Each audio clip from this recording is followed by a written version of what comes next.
Assalamualaikum warahmatullahi wabarakatuh. Waalaikumsalam warahmatullahi wabarakatuh. Alhamdulillah wassalatu wassalamu ala sayyidina Rasulillah sayyidina wa maulana Muhammad ibn Abdullah wa ala alihi wa sahbihi wa mawala. La haula wa la quwwata illa billah, amma ba'du. Bapak-bapak, ibu-ibu, saudara-saudara kaum muslimin rahimakumullah. Rumah tangga bahagia menurut agama kita. Sebagaimana yang sama kita maklum bahwa manusia hidup memerlukan idola, memerlukan figur-figur yang akan dijadikan contoh di dalam kehidupannya. Sifat ini dinamakan hubbut taklid atau kecenderungan untuk meniru, dan nampak lebih menonjol pada kehidupan anak-anak remaja atau para pemuda. Siapa yang menjadi idolanya, siapa yang menjadi sentral figur dalam kehidupannya, itulah yang akan dijadikannya sebagai contoh. Kalau idolanya adalah Mick Jagger misalnya, maka tentu yang akan dicontohnya adalah Mick Jagger. Mulai gaya rambutnya, gaya pakaiannya, sampai kepada gaya jalan dan hidupnya. Soal pantas atau tidak pantas urusan nomor 16. Yang penting nyontoh dulu. Inilah kecenderungan daripada manusia. Bagi kita umat Islam, contoh ideal, figur sentral yang sepatutnya jadi idola tidak lain adalah junjungan kita Nabi besar Muhammad sallallahu alaihi wasallam. Beliau menjadi contoh dan panutan oleh karena kepribadiannya yang kompleks. Sejak dari seorang pemimpin negara yang adil sampai kepada seorang jenderal yang gagah berani di medan perang, sampai kepada seorang diplomat yang ulung, pedagang yang jujur, suami yang bertanggung jawab, ayah yang penuh kasih sayang dengan anak-anaknya, dan di dalam keseluruhannya beliau merupakan uswatun hasanah. Termasuk dalam membina rumah tangga bahagia, contoh kita tidak lain adalah rumah tangga beliau. Bagaimana sih rumah tangga Nabi kita itu? Beliau berkata dalam dua kalimat yang singkat tapi punya pengertian yang sangat luas dan dalam tentang rumah tangganya. Beliau mengatakan, baiti jannati, rumah tanggaku adalah sorga bagiku. Satu cerminan yang merupakan refleksi dari keadaan yang membawa kebahagiaan. Padahal sepanjang sejarah yang kita baca, rumah beliau kecil saja. Sarapan pagi pun cuma seteguk air zam-zam, sepotong roti, kadang-kadang sebutir kurma. Tidurnya di atas kain kasar yang separuh jadi selimut, separuh jadi alas tidur. Tetapi di tengah kondisi yang semacam itu, beliau sanggup berkata, baiti jannati, rumah tanggaku adalah surga bagiku.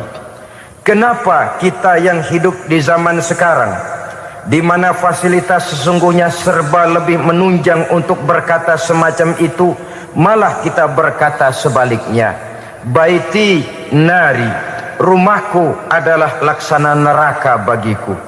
Padahal kalau dilihat, rumahnya pun kadang-kadang bertingkat, kendaraan serba berkilat, uang banyak berlipat-lipat, istri pun tak kurang cantik memikat, kadang-kadang jumlahnya 4. Tapi tiap hari kiamat tidak ada ketenangan dan ketentraman di rumah tangga. Saudara hadirin kaum muslimin rahimakumullah, mengapa Rasul sampai mengatakan baiti jannati, rumahku adalah laksana surga bagiku? Inilah pokok pembicaraan kita pada pertemuan kali ini. Sebagaimana yang kita maklum bahwa nikah dalam pandangan Islam bukan hanya sekedar untuk memenuhi kebutuhan biologis manusiawi, Tidak hanya sekedar untuk memperkembangbiakkan keturunan, dan juga tidak pula untuk memperturutkan hawa nafsu. Lebih daripada sekedar itu, nikah dalam pandangan Islam merupakan ibadah. Oleh karena ibadah, maka seluruh tujuan ibadah, apakah dia bernama solat, apakah dia bernama puasa, zakat, sodako, haji dan lain sebagainya, seluruh daripada tujuan ibadah, target utamanya adalah mardhatillah atau keridhaan daripada Allah Subhanahu wa taala. Kalau nikah itu ibadah, maka sesungguhnya tujuan utama dari pelaksanaan suatu pernikahan tidak lain hanya untuk mencari keridhaan dari Allah Subhanahu wa taala. Bukankah kalau kita tanya tiap orang yang melakukan nikah, kenapa sih kamu nikah dengan dia?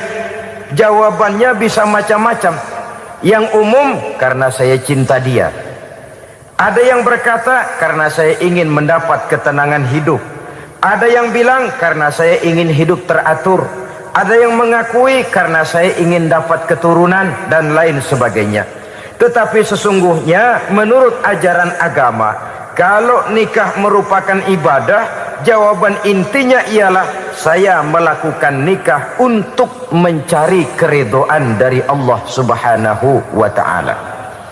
Ini konsekuensinya kalau nikah merupakan bagian daripada ibadah.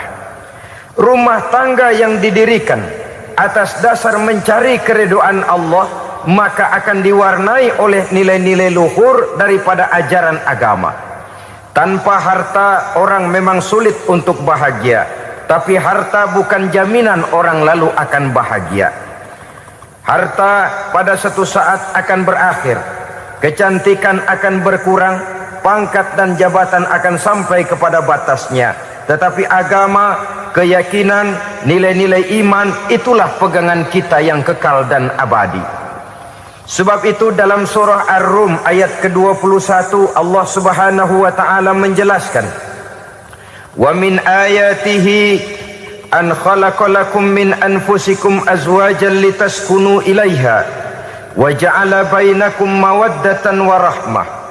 Dan di antara tanda-tanda kebesaran Allah, dijadikannya bagimu istri-istrimu dari diri kamu sendiri, litaskunu ilaiha, agar kamu bisa hidup tenang bersamanya, wa ja'ala bainakum mawaddatan wa rahmah, dan dijadikannya di antara kamu rasa cinta dan kasih sayang. Umumnya pernikahan terjadi karena mawaddatan wa rahmah ini, cinta dan kasih sayang. Atas dua dasar itulah rumah tangga didirikan orang.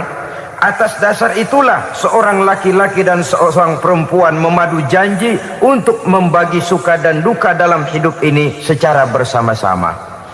Namun kalau kita renungi ayat ini, Allah tidak hanya menjadikan cinta, tapi Allah juga menjadikan kasih sayang. Apa bedanya cinta dan kasih sayang? Apa bedanya mawaddatan warahmah ini? Saudara, mawaddah yang artinya cinta, itu sasarannya biasanya adalah jasmani, kecenderungan biologis. Itu akan berakhir. Orang yang mendirikan rumah tangga cuma karena kecenderungan biologis, cuma karena rasa cinta semata-mata, cinta biasanya terkait kepada keindahan. Betul apa benar? Biasanya orang mudah jatuh cinta kepada sesuatu yang punya nilai keindahan. Makanya anak muda jarang yang jatuh cinta sama nenek-nenek. Cinta selalu memandang segi keindahannya. Ini yang namanya mawaddah. Allah tidak mengingkari itu, silakan. Bahwa manusia secara naluri senang kepada serba keindahan, wajar-wajar saja. Tetapi tidak cuma mawaddah, Allah juga menciptakan rahmah, kasih sayang. Mawaddah mungkin ada akhirnya, tapi rahmah tidak akan pernah ada akhirnya. Kalau mawaddah adalah berkecenderungan kepada biologis, jasmaniah, maka rahmah kecenderungan kepada nilai-nilai rohani, kepribadian, kejiwaan dan lain sebagainya.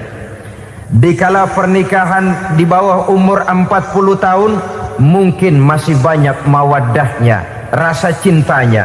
Tapi 40 bahkan 50 tahun ke atas, rasanya orang berumah tangga kalau sudah 50 tahun ke atas itu lebih banyak kasih sayangnya ketimbang cinta-cintaannya.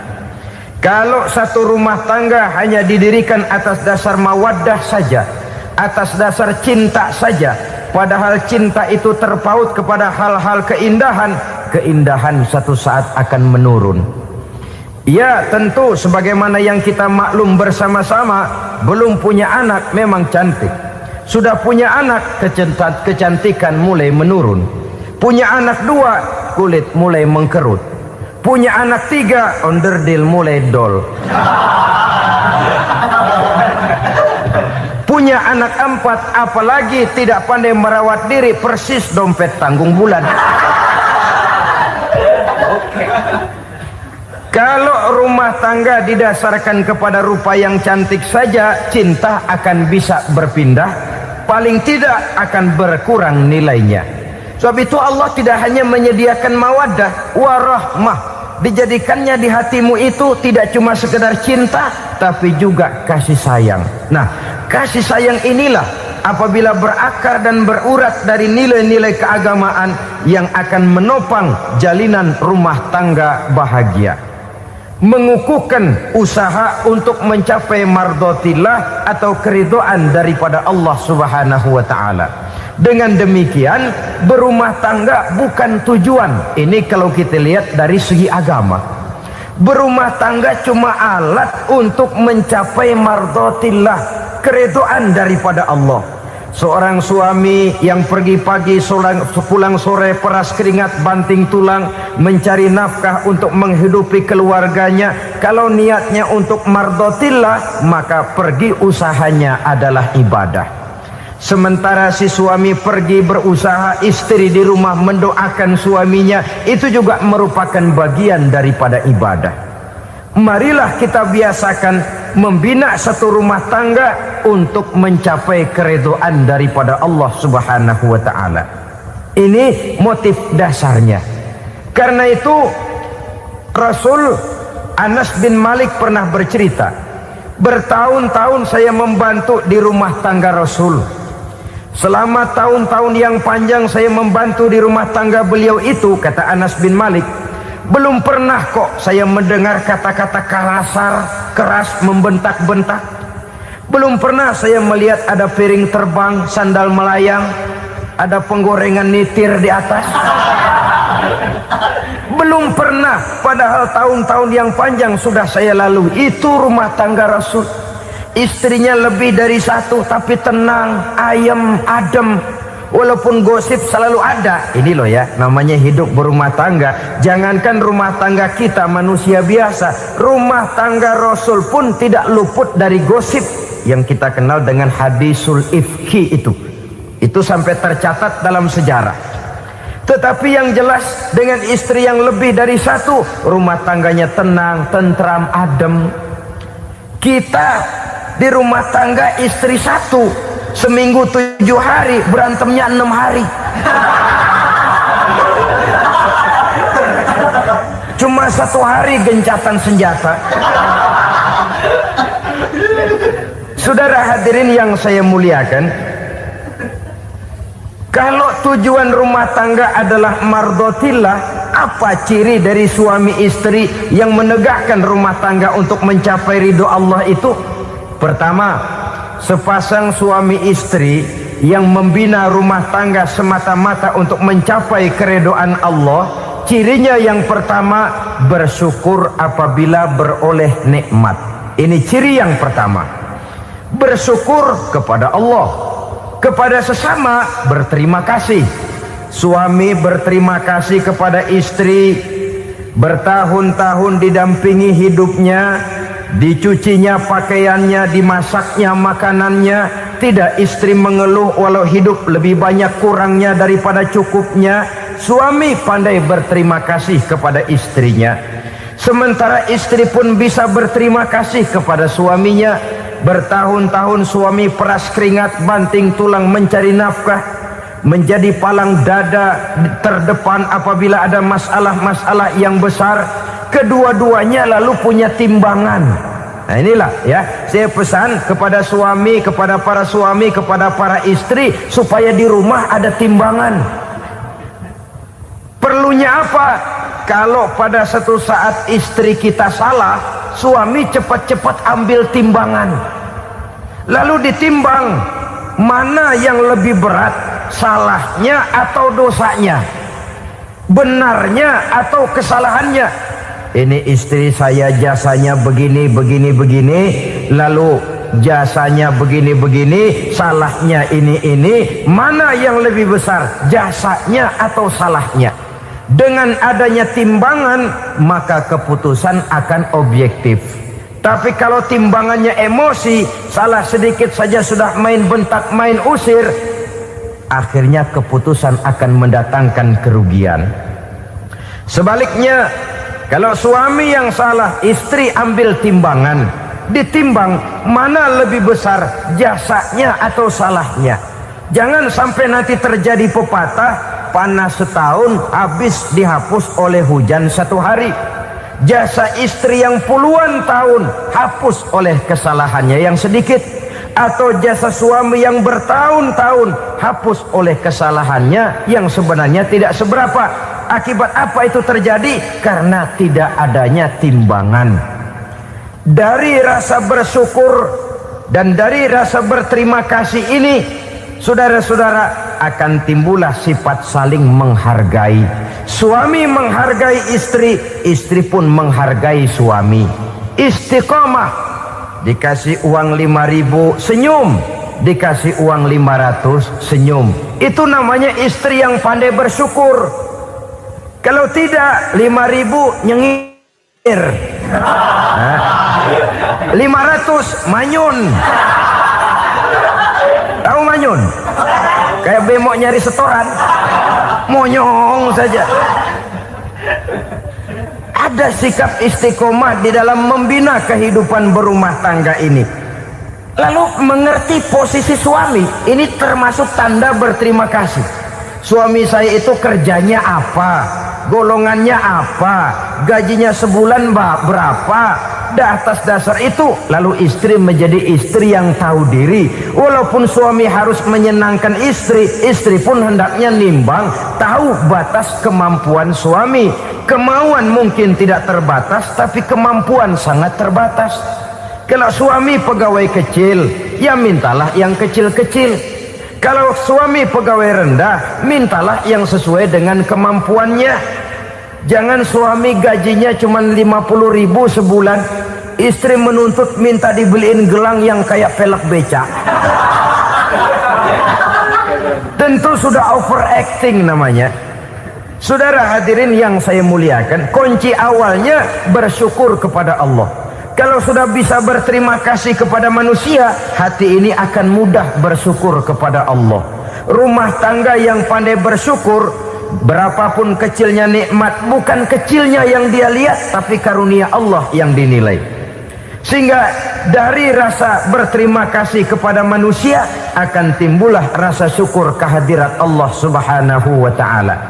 Itu yang sering diistilahkan orang, kalau dia punya mobil, dia berkata alhamdulillah kita punya mobil, tetangga kita cuman punya motor. Kalau dia punya motor, syukur kita punya motor, tetangga kita cuman punya sepeda, kemana-mana kekejek melulu. Kalau dia punya sepeda, alhamdulillah punya sepeda, tetangga kita sebelah nggak punya apa-apa, kemana jalan kaki saja. Kalau dia jalan kaki, alhamdulillah kita masih bisa jalan. Tetangga kita sebelah lumpuh bertahun-tahun nggak kemana-mana. Kalau dia lumpuh, alhamdulillah kita masih hidup. Tetangga kita kemarin mati nggak balik lagi.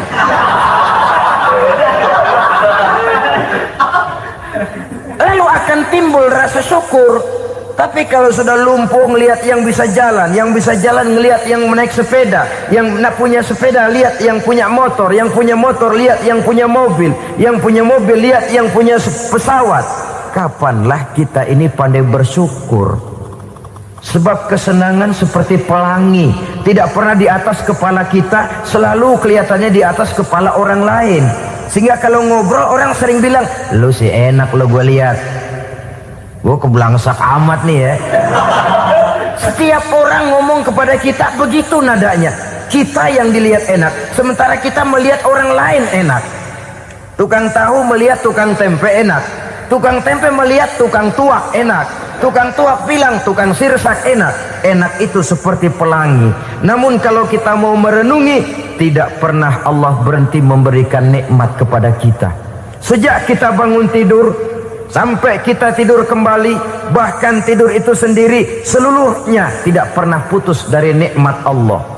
Bahagia ada di gubuk reot, bahagia ada di rumah mewah, bahagia ada di hati kopral, bahagia ada di hati jenderal, di gunung dan di kota, di hutan belantara dan di desa, di keheningan malam atau di keramaian siang. Kalau kita mau mencari, bahagia selalu ada.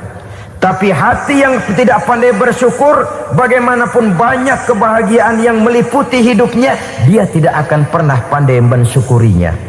Maka berterima kasihlah kepada istri, berterima kasihlah kepada suami, bersyukurlah kehadirat Allah Subhanahu wa ta'ala. Saya sering mengatakan, sebaliknya seorang suami bagaimanapun kondisi istrinya, kalau itu memang jodohnya, beranilah berkata, istriku adalah Romeoku, istriku adalah Julietku, atau istriku adalah Sri Kandiku. Biarin pengkor ya pengkor, nggak ada urusan. Mensyukuri. Kalau tidak mensyukuri, yang timbul lalu sesalan. Kalau sudah sesalan, mudah umpat mengumpat, caci mencaci dalam rumah tangga, lalu terjadilah kegaduhan. Ketenangan sulit kalau sudah tidak ada unsur saling menghargai itu. Lebih celaka lagi kalau sudah mengarah kepada penyesalan.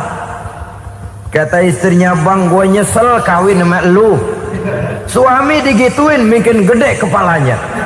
Kalau lu nyesel apalagi gua, makin nyesel.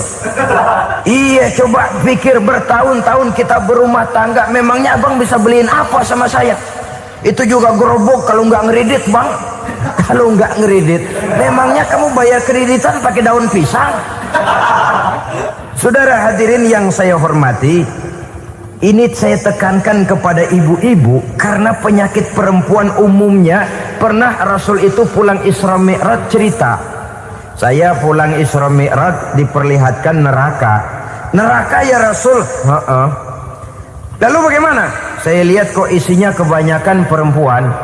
Perempuan. Laki juga tidak sedikit. Cuma kebanyakan kok perempuan. Apa perempuan tidak sholat ya Rasul? Sholat. Tidak puasa? Puasa. Tidak ngaji? Rajinan dia sama suaminya. Tapi kenapa lebih banyak di sana? Rasul berkata, hunna yakfurnal asir. Penyakit umum dari perempuan tidak pandai berterima kasih kepada suaminya. Ini rupanya penyakit umum dari tahun atu. Saudara hadirin yang saya muliakan, jadi rumah tangga yang didirikan atas dasar mencapai ridho Allah, maka kelihatan dari pasangan suami istri menjadi orang yang pandai bersyukur terhadap nikmat. Bukankah dalam surah Ibrahim ayat 7 Allah berjanji, la in syakartum la azidannakum wa la in kafartum inna azabi lasyadid. Kalau kamu pandai bersyukur, aku tambah nikmatku. Kalau kamu ingkar, tidak mau bersyukur, azabku itu hebat dan pedih. Rumah tangga yang suami istrinya tidak bersyukur disiksa oleh perasaannya sendiri. Tetangganya dapat nikmat, dia yang meriang. Tetangganya dapat kesenangan, dia yang sakit hati. Dia tidak melihat nikmat yang diberikan kepadanya. Nikmat yang orang lain punya aja yang diincar. Nikmat orang lain aja dihitung-hitung. Tangga kita, saya baru habis beli yang sebelah belilir habis beli kukusan. Cuma sekedar kukusan saja. Orang lain beli apa-apa jadi bahan diskusi di rumahnya. Orang lain saja yang diusut. Timbul dendam kesumatnya, timbul hasutnya. Dia tidak bersyukur dengan nikmat yang ada dalam rumah tangganya. isi rumah tangga semacam itu disiksa oleh perasaan hasutnya sendiri. Jauh dari kebahagiaan, kering hatinya, miskin jiwanya, merana batinnya. Kalau sudah ke sana, jauhlah rumah tangga dari pantulan sinar kebahagiaan. Saudara-saudara, kita lihat rumah tangga Rasul. Dari rumah yang kecil, dari tempat tidur yang sarapnya kain kasar, separuh jadi selimut lagi, keluar ucapan baiti jannati. Kenapa? Beliau orang yang pandai bersyukur kepada Allah, bisa berterima kasih kepada istri-istrinya, dan istrinya pun pandai berterima kasih kepada Rasul dan bersyukur kehadirat Allah Subhanahu wa taala. Maka nikmat lalu bertambah. Makin kita syukuri nikmat, makin tambah itu. La azidannakum, janji Allah, pasti aku tambah nikmatku kepadamu jikalau kamu pandai mensyukurinya. Tapi kalau kamu ingkar, tidak pandai bersyukur, awas, nikmat bisa berubah menjadi azab kalau kita tidak pandai-pandai mensyukurinya. Jadi cirinya yang pertama, rumah tangga bahagia itu apabila suami istri pandai bersyukur terhadap nikmat yang diberikan oleh Allah Subhanahu wa taala. Satu. Cirinya yang kedua, rumah tangga yang berdasarkan untuk mardotillah, mencapai keredoan Allah, sabar apabila mendapat cobaan. Namanya orang berumah tangga itu persis berlayar di lautan. Suami istri adalah dua orang yang memegang kemudi. Kalau berlayar ombak tenang, angin bertiup sepoi-sepoi basah, lalu bila malam datang bulan bersinar, bintang gemintang gemerlapan, berlayar memang nikmat. Tapi satu saat angin puting beliung bertiup, gelombang menggunung, halilintar menyambar, kemudian petir berkilat. Kalau pada saat itu suami mau ngalor, istri mau ngidul, alamat perahu patah di tengah jalan, kandas di lautan sebelum sampai ke pantai yang akan ditujunya. Oleh karenanya perlu kekompakan. Maka sejak awal seharusnya dalam akan membina rumah tangga yang bahagia itu lebih baik bicara yang pahit-pahit saja, supaya terjadi kesamaan langkah apabila menghadapi kesulitan dan cobaan. Sabar apabila mendapat cobaan. Rumah tangga seperti kapal di lautan tadi tidak akan sunyi dari hantaman gelombang, tidak akan sepi dari tiupan angin topan, dari kilatan petir, dari sambaran halilintar. Baik suami, baik istri harus sabar menghadapi kesulitan. Kadang kesulitan dari segi ekonomi, kadang kesulitan dari segi mengarahkan dan mendidik anak-anak, kadang kesulitan karena banyak orang yang hasut dengan kita, kadang kesulitan berbagai macamlah yang menyebabkan kesulitan. Rumah tangga yang bertujuan mencapai ridho Allah sabar menghadapi segala macam kesulitan. Saudara-saudara kaum muslimin rahimakumullah, kesulitan adalah bagian daripada perjalanan hidup. Siapa orangnya yang tidak pernah menemukan kesulitan dalam kehidupan? Rasanya hampir tidak ada. Dan memang kesulitan bukan untuk ditakuti. Kesulitan justru untuk diatasi, dicarikan jalan keluarnya. Begitulah suami istri yang bertujuan mencari ridho Allah. Manakala suami berada dalam kesulitan, istri mencarikan jalan keluar atau berusaha memberikan jalan keluar. Sebaliknya, manakala istri dalam kesulitan, suami bisa mencarikan jalan keluarnya. Sabar dalam menghadapi segala macam kesulitan. Dalam surah Luqman ayat 17, Allah Subhanahu wa taala berfirman, "Wasbir 'ala ma asabak, inna dzalika min azmil umur." Dan bersabarlah terhadap apapun yang menimpa kamu. Bersabarlah terhadap segala kesulitan yang kamu hadapi, karena sesungguhnya yang demikian itu merupakan sebagian dari perkara-perkara yang telah ditetapkan oleh Allah Subhanahu wa taala. Saudara-saudara kaum muslimin yang berbahagia, kunci sabar sesungguhnya terletak pada keyakinan bahwa segala sesuatu berasal dari Allah dan segalanya akan kembali kepada Allah Subhanahu wa ta'ala. Rumah tangga yang sabar di dalam menghadapi kesulitan-kesulitan biasanya akan lebih mudah mencari jalan keluar. Tapi kalau sedikit kesulitan datang, kita tertimpa oleh kepanikan, oleh kegelisahan, dan oleh ketakutan yang tidak beralasan, maka kesulitan itu bukan saja tidak dapat diatasi, malah rasanya akan menjadi semakin besar di dalam kehidupan kita. Tidak ada rumah tangga yang tidak pernah berhadapan dengan kesulitan, bagaimanapun besarnya rumah tangga itu. Itulah sebabnya kita memerlukan orang lain. Hidup berumah tangga itu seperti orang punya mata. Kalau mata kita kelilipan, kalau mata orang lain kelilipan, gampang kita tiup. Tapi kalau mata kita sendiri yang kena kelilipan, tentu kita memerlukan orang lain untuk meniupnya. Oleh karenanya, suami istri harus saling mencarikan jalan keluarnya. Walaupun kerjanya berbeda, suaminya pergi mencari nafkah, istrinya berdoa di rumah. Kalau perlu melakukan sholat duha, mendoakan agar usaha suaminya dimudahkan, dan begitu selanjutnya. Sehingga dengan adanya kebersamaan, walaupun tidak selalu bersama-sama, maka masing-masing melaksanakan tugas dengan tenang dan merasa yang satu berbuat untuk kepentingan yang lain.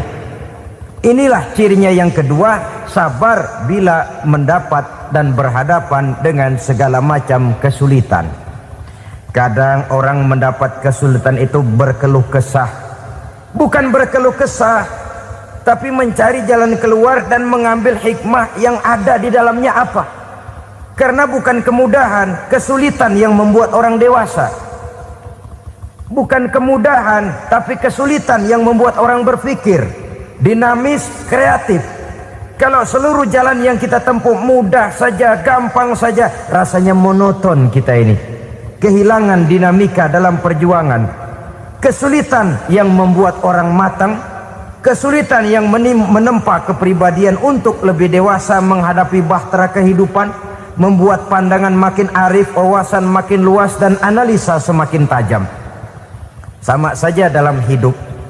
Sesungguhnya pujian sering menjadi racun, dan caci maki kalau kita tanggapi secara positif sering membuat kita makin dewasa. Jarang orang berpikir kalau dipuji, tapi baru dia merenung dan mencari diri setelah dicaci maki dan dikritik habis-habisan. Walaupun watak umum manusia senang dipuji, marah kalau dicaci maki.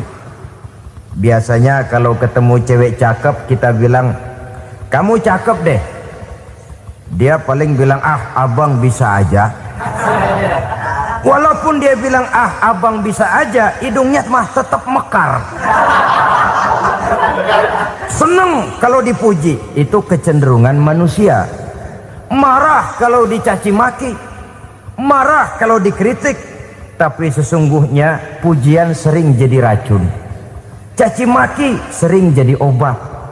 Orang takut minum obat karena pahitnya, padahal efeknya itu akan lebih memberikan kesehatan kepadanya.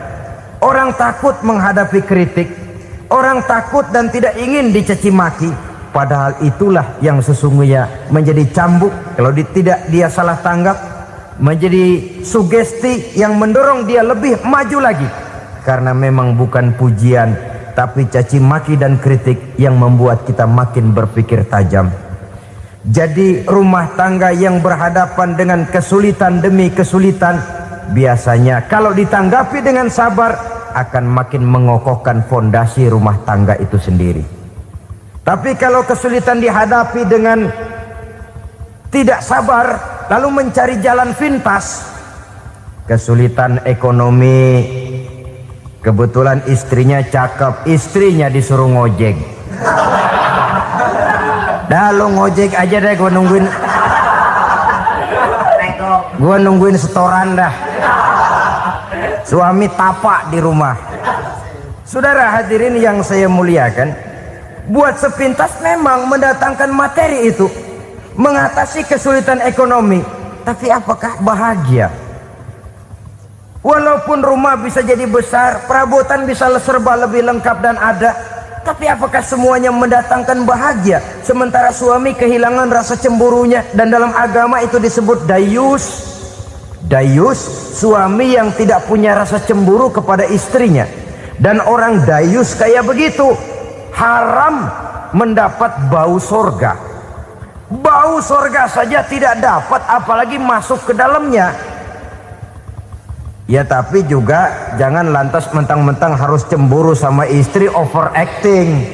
Suaminya nawar sayuran, laki pulang ngomel, lu pacaran ya sama tukang sayur. Itu juga over, saudara-saudara. Kesulitan ekonomi diatasi dengan sabar. Sabar dalam arti berusaha dengan tidak mengambil jalan pintas, berusaha tetap berada di jalan yang diridhoi oleh Allah. Ini yang jadi problema ini rumah tangga sekarang ini, kesulitan ekonomi, di mana lapangan kerja sulit, di mana persaingan hidup tajam, sedangkan kita hidup ingin seperti orang lain. Kita mudah gelap mata, mudah picik pandangan, mudah sulit pertimbangan, lalu mengambil jalan pintas. Kadang menjual akidah, menjual keimanan. Kebetulan penderingan kering, ada yang nawarin beras 3 liter sama supermie 2 bungkus. Hari Minggu diajak ke gereja mau. Itu iman kena beras 3 liter telap. Kesulitan ekonomi, saudara-saudara. Sehingga Imam Ali pernah berkata, kadal fakru ayyakuna kufron. Kemiskinan memang mudah membawa orang kepada kekafiran, kepada perbuatan-perbuatan yang bisa mengundang kekafiran. Oleh karena itu dalam tamsil lain beliau berkata, kalau ada ular dan ada kemiskinan, kemiskinan yang saya getok lebih dulu, kemiskinan yang saya bunuh lebih dahulu. Karena kemiskinan mudah membawa orang kepada kekufuran. Bagaimanapun sulitnya ekonomi yang dihadapi dalam rumah tangga, percayalah satu saat jalan keluarnya mesti ada. Mesti ada. Jangan sampai mengambil jalan pintas yang membuat kita keluar dari jalan yang ditinjau dari segi kemasyarakatan pun mendatangkan aib, ditinjau dari kehormatan berkeluarga pun mendatangkan nista, ditinjau dari segi ekonomi pun barangkali tidak akan mendatangkan kelimpahan materi. Jalan pintas pada umumnya, saudara-saudara, hanya memberikan kenikmatan yang sekejap. Dan apalah itu artinya kalau harus mengorbankan kesenangan yang abadi dan kekal. Kadang-kadang mengorbankan anaknya sendiri, anaknya dikomersilkan. Pokoknya siapa yang nyamper lu berangkat aja dah. Asal pulang nenteng pisang sama jeruk sebongsang, orang tua udah anteng aja udah. Saudara hadirin yang saya muliakan, setiap kita selalu berhadapan dengan kesulitan. Karena itu rumah tangga yang bertujuan mencapai mardhatillah, mereka sabar dalam menghadapi kesulitan. Tidak ada beras, puasa saja, puasa sunnah. Puasa sunnah, lapar tapi ada pahalanya, daripada tidak puasa lalu ngegerundel. Brengsek Tuhan, gue sembahyang melulu lapar juga.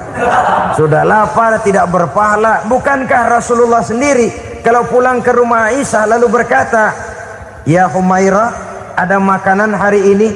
Ada makanan yang enggak ada bang. Alhamdulillah, kalau begitu saya puasa. Pulang dari mana-mana perut lapar, mau makan tidak ada makanan, bukan marah, bukan ngamuk, puasa. Maka boleh puasa sunnah, niatnya udah siang, jam 10, jam 11, asal dari pagi belum makan apa-apa. Niatnya jam 10, sah, dengan catatan dari pagi belum makan apa-apa. Jangan sudah sepiring setengah baru niat, itu lain. Itu ngojek namanya itu. Pengertian dalam kesulitan. Satu malam beliau pulang dari masjid agak larut. Habis ngajar banyak yang bertanya. Ketuk pintu, assalamualaikum. Assalamualaikum. 3 kali beliau memberi salam, tidak ada jawaban, tidak dibukakan pintu. Rupanya istri beliau lelah bekerja di waktu siang, tidurnya pules benar. Marahkah Rasul? Tidak. Beliau gelar sorban, tidur di depan pintu. Asraful anbiya wal mursalin ini, Rasul termulia ini, karena menghargai istrinya, tidur di depan pintu. Sampai Aisyah bangun sepertiga malam, terkejut buka pintu, suaminya ada di depan pintu. Beliau bangunkan. Ketika dibangunkan, Rasul lebih dulu berkata, maaf sayang, saya pulang terlambat. Sudah nggak dibukain pintu, tidur di depan, dibangunin, beliau duluan yang minta maaf. Pengertian. Kalau emosi, memang nggak dibukain pintu, tidur di depan. Begitu dibukain, yang enak kita tunjuk jidatnya.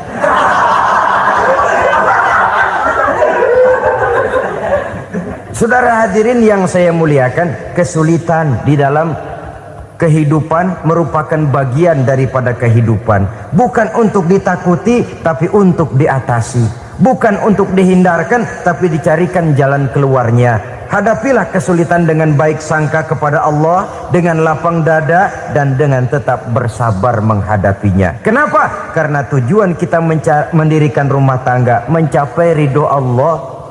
Kalau anak kita perjualbelikan, kalau istri kita komersilkan, kalau akidah kita jual untuk mempertahankan rumah tangga, bukankah makin jauh saja rumah tangga itu dari ridho Allah? Ini tujuan utamanya. Yang ketiga, rumah tangga yang bertujuan mardotillah itu, suami istri yang merupakan fondasi di rumah tangga, suami sebagai pemimpin, istri sebagai pembina, selalu musyawarah dalam menyelesaikan persoalan. Walaupun istri ditakdirkan sebagai pemimpin dan suami sebagai pemimpin dan istri yang dipimpin, tapi agama menganjurkan musyawarah. Jangan mentang-mentang istri nyari duit, suami nyari duit, lalu menteleng. Segalanya mau diktator, segalanya mau sendiri. Rumah tangga yang bertujuan mencapai ridho Allah selalu didirikan atas dasar musyawarah. Sehingga apabila sesuatu itu dihasilkan dari suasana musyawarah, tidak akan melahirkan penyesalan di belakang hari. Kalau tidak berjalan menurut seleranya masing-masing, belakangan timbul penyesalan, akhirnya main salah menyalahkan. Kalau sudah saling salah menyalahkan, itu artinya sudah saling mengungkit kekurangan masing-masing. Akibatnya tidak ada lagi saling menghargai. Jadi dengan demikian musyawarah di dalam menyelesaikan persoalan. Menghadapi kesulitan ekonomi, musyawarah. Menghadapi kenakalan anak, musyawarah. Akan membeli ini dan itu, sebaiknya juga musyawarah. Kalau merupakan hasil musyawarah, maka saudara-saudara, hasilnya pun akan dihadapi oleh bersama. Enak rasakan bersama, tidak enak rasakan bersama. Kenapa? Tadinya musyawarahnya bersama-sama juga. Lah kalau hasil sendirian, giliran enak mungkin yang satu mau ikut, giliran tidak enak yang satu nuding, gua kata juga apa. Kan begitu akibatnya kalau tidak berdasarkan musyawarah lebih dahulu. Maka insya Allah hasil musyawarah ini setidaknya tidak akan mendatangkan sesalan di belakang hari nantinya. Saudara-saudara kaum muslimin rahimakumullah, ciri yang keempat, sepasang suami istri yang bertujuan mencapai ridho Allah dalam upaya mencapai rumah tangga bahagia itu tawakal apabila mempunyai rencana. Tawakal berserah diri kepada Allah. Bukan berserah diri dalam artian mutlak yang mengarah kepada fatalism atau predestination. Kita sering mengartikan tawakal secara salah. Belum apa-apa sudah menyerahkan diri kepada Allah. Emang semuanya terjadi menurut maunya Allah dah. Gak usah ngapa-ngapain, bagaimana Tuhan aja dah. Lapar juga nggak usah makan, kalau takdirnya kenyang pan kenyang. Ya udah lapar terus kita. Makan dulu, perkara nanti kenyang apa tidak itu baru tawakal. Kalau sakit ke dokter, soal sembuh atau tidak baru tawakal. Artinya usaha itu ada. Setelah suami berusaha, istri berusaha, selebihnya tawakal. Apa perlunya tawakal? Apabila berhasil tidak lupa daratan, apabila berhasil tidak lupa diri, apabila gagal tidak putus asa. Sehingga dengan demikian dari tawakal ini lahirlah pondasi yang kokoh membina rumah tangga yang bahagia dalam upaya mencapai keridhaan daripada Allah Subhanahu wa taala. Apapun yang kita laksanakan di rumah tangga, tujuan intinya tetap untuk mencapai keridhaan Allah. Beli kendaraan untuk mencapai ridho Allah, lalu dipakai ngaji, dipakai ke masjid dan sebagainya. Beli peralatan rumah tangga untuk mencapai ridho Allah. Mendidik anak untuk mencapai ridho Allah. Membantu keluarga untuk mencapai ridho Allah. Dan begitu selanjutnya. Tawakal apabila mempunyai rencana. Kemudian cirinya yang kelima, suami istri yang bertujuan mencapai ridho Allah selalu mempererat silaturahmi. Sebab seperti sudah saya sampaikan pada pertemuan terdahulu, dalam berumah tangga itu ada orang tua, ada mertua. Itu cuma perbedaan istilah, tapi hakikatnya adalah sama. Jangan karena perbedaan istilah lalu menyebabkan kita berbeda sikap. Kalau sudah berbeda sikap, tentu akan melahirkan perasaan yang tidak simpatik. Sebaiknya suami istri kalau sudah berumah tangga, jadikanlah orang tua tempat cerita yang enak saja. Yang tidak enak telan berdua, yang pahit rasakan berdua, kesusahan dan kesulitan atasi berdua. Giliran enak ngomong sama orang tua, giliran senang cerita sama mertua. Sekarang kan kita balik, kalau lagi senang duitnya banyak, anteng di rumah, kalem aja. Tapi lalu waktu susah, waktu susah, cerita kepada orang tuanya, cerita kepada mertuanya. Lalu kapan kita mau menyenangkan orang tua? Sudahlah mereka susah mendidik kita di waktu kecil, membesarkan kita, melakukan segala macam pengorbanan. Demi setelah kita berumah tangga, kesulitan rumah tangga kita tumpahkan juga kepada mereka. Pererat silaturahmi dan usahakan agar seluruh keluarga hanya menjadi tempat kita cerita yang enak-enak saja. Istilah sehari-harinya, kalau di rumah kita makan sama sayur bayam, keluar rumah diem, malah seluitan. Tetangga tanya, lu makan kayaknya enak banget apa sih? Daging ayam.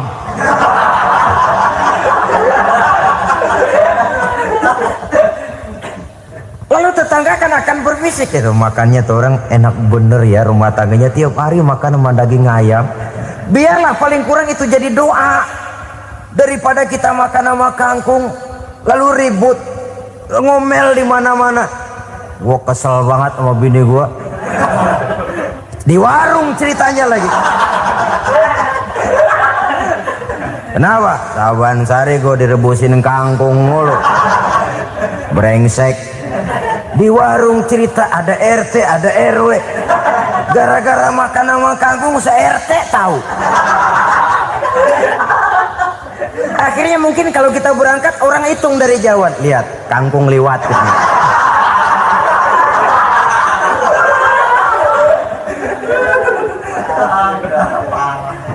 Bisa menjaga yang disebut security informasi, rahasia rumah tangga. Bahkan pernah saya berikan contoh karena ingin menghargai. Suami beliin kain batik buat istrinya. Istri tahu begitu sepintas, nih kain jelek nih. Tapi karena mau menyenangkan suaminya, dia bohong. Bagaimana bu, kain yang bapak beliin? Aduh bagus bener pak, bagus sekali itu kain. Warnanya pak emang yang model begitu tuh. Tetangga kita mana ada yang pakai kain begitu pak? Ya emang nggak ada, jelek. Menghargai. Sebab kalau waktu itu si istri jujur, yang timbul sakit hati suami. Bagaimana bu kain yang saya beliin? Goblok lo. Kain begitu dibeliin di pasar juga banyak 1.400, campur odol lagi.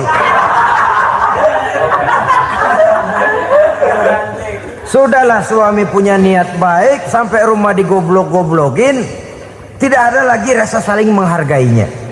Begitu pentingnya mempererat silaturahmi ini, sampai Nabi berpesan, isnani la yanzurullahu ilaihima yaumal qiyamah qati'ur rahim wa jarus su'. Ada dua golongan manusia yang di akhirat nanti tidak akan dilihat oleh Allah, tidak akan diopeni oleh Allah, didiemin aja.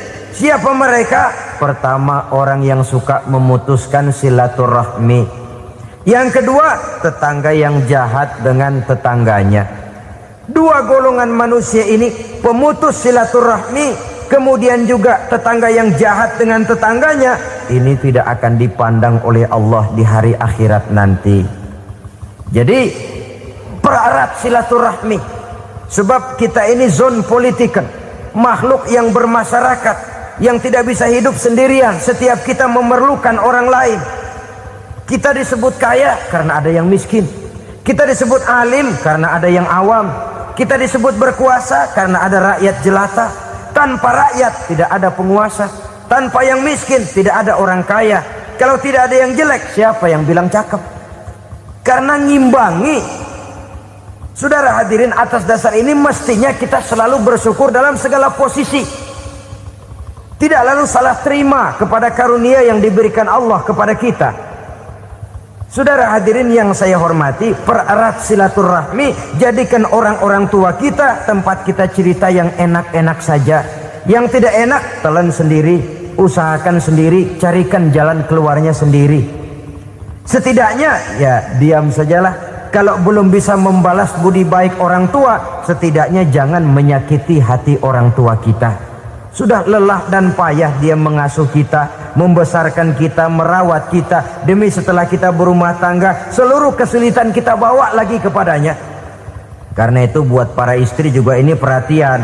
Kalau dimarahi suami, jangan cepat-cepat pulang ke rumah orang tuanya. Nggak boleh diomelin dikit, main buntal aja. Gua pulang dah. Pulang.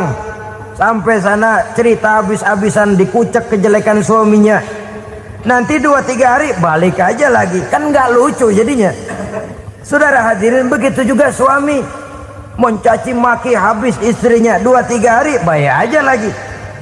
Konyol, istrinya sudah dicaci maki habis-habisan, dijeleki leluhur-leluhurnya, 2-3 hari baik lagi, mesraan lagi. Kata bininya dalam hati, gua lu jelekin juga, lu pakai juga, payah.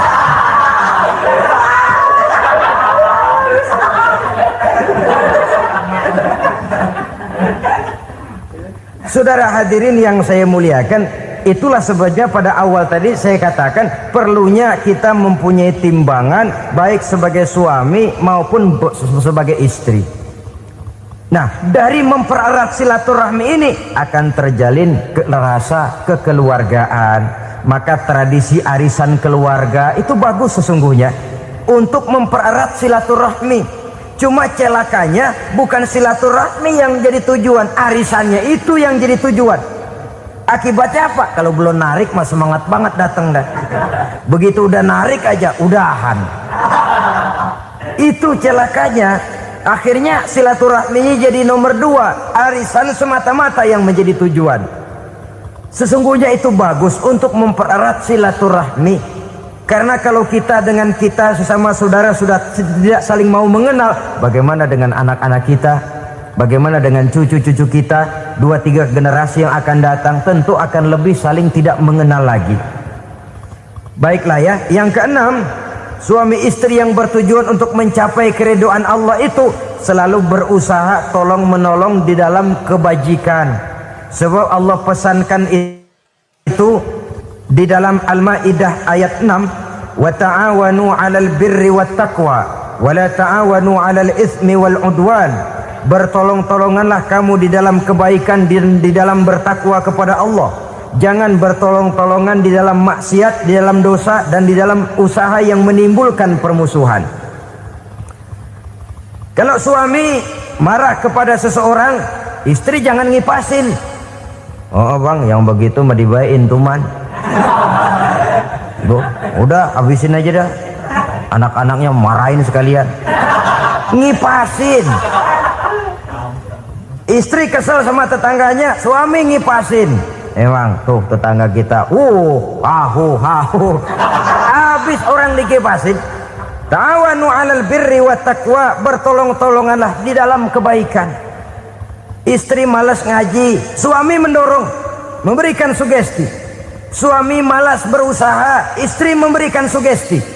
Saling tolong menolong di dalam kebaikan dan takwa, dan jangan tolong menolong dalam dosa dan permusuhan. Kata suami, Bu, daripada kita melarat terus hidup, kita piara tuyul yuk. Kata istrinya, nah ini sudah menyimpang bang, bersabarlah, bagaimanapun insya Allah kita tidak akan mati kelaparan. Piara tuyul itu nanti jadi pindah akidah, merusak iman, berteman dengan setan. Apalah artinya kekayaan dan kesenangan sebentar kalau harus mengorbankan kekayaan dan kesenangan yang abadi. Ini sudah alal ismi wal udwan, sesuatu yang mengandung dosa. Saudara hadirin yang saya hormati, kemudian yang keenam, berbaik sangka. Baik suami maupun istri sama-sama saling berbaik sangka. Suami melepas istri, istri melepas suami dengan hati yang ikhlas. Suami meninggalkan istri di rumah dengan jiwa yang bersih dan rasa yang aman. Ada rasa baik sangka, dan ini modal dasar. Kalau sudah dilandasi oleh buruk sangka, tentu yang lahir nanti adalah perasaan-perasaan yang tidak baik. Akibatnya sangat tidak menguntungkan. Inilah beberapa ciri dari rumah tangga yang didirikan atas dasar mardhatillah, mencapai keridhaan dari Allah. Nanti akan menyusul tujuan berikutnya, diantaranya mendapat keturunan, diantaranya lagi mendatangkan gairah untuk lebih berusaha mencari rezeki karena sudah merasa punya tanggung jawab berupa anak dan istri. Mempererat silaturahmi, itu cuma tujuan-tujuan sekundernya saja. Tujuan primernya kita melakukan suatu nikah untuk mencapai keridhaan dari Allah Subhanahu wa taala. Silakan punya istri cantik, kaya, tapi tujuan utamanya kita membina rumah tangga untuk mencapai ridho dari Allah. Karena itu dasarnya mawaddatan warahmah. Jangan cuma cinta, tapi juga kasih sayang. Cinta, kecenderungan kepada jasmani akan berakhir, tapi kasih sayang, kecenderungan kepada rohani, makin tua malah makin erat, makin tua malah makin mesra. Sehingga kadang kita menampak kakek-kakek dan nenek-nenek lagunya kayak pengantin baru. Apa cinta-cintaan? Tidak. Bagaimana kakek-kakek sama nenek-nenek harus bilang I love you? Yang masih ada itu waktu itu mawaddah, kasih dan sayang. Itu yang akan kekal, itu yang akan abadi. Tanpa materi orang sulit untuk bahagia, tapi materi semata bukan jaminan orang untuk bahagia. Nah, ciri yang terakhir dari rumah tangga yang bertujuan mencapai ridho Allah, sinar agama kelihatan di dalamnya. Baik suami maupun istri sama-sama orang yang taat melaksanakan ajaran agama. Saudara, mudah-mudahan walaupun singkat dapat menjadi sumbangan moral dalam kita mewujudkan rumah tangga yang bahagia menurut contoh yang diberikan oleh Rasulullah Sallallahu Alaihi Wasallam. Terima kasih atas perhatian saudara. Mohon maaf atas segala kekurangan. Usikum wa nafsi bitaqwallah. Wassalamualaikum warahmatullahi wabarakatuh.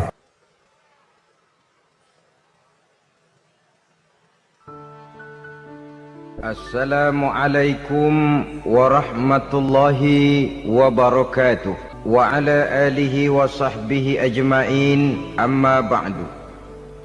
Saudara-saudara kaum muslimin rahimakumullah, salah satu dari misi Islam ialah mengangkat harkat dan martabat manusia yang sebelumnya dibedakan oleh warna kulit, oleh suku bangsa dan bahasa.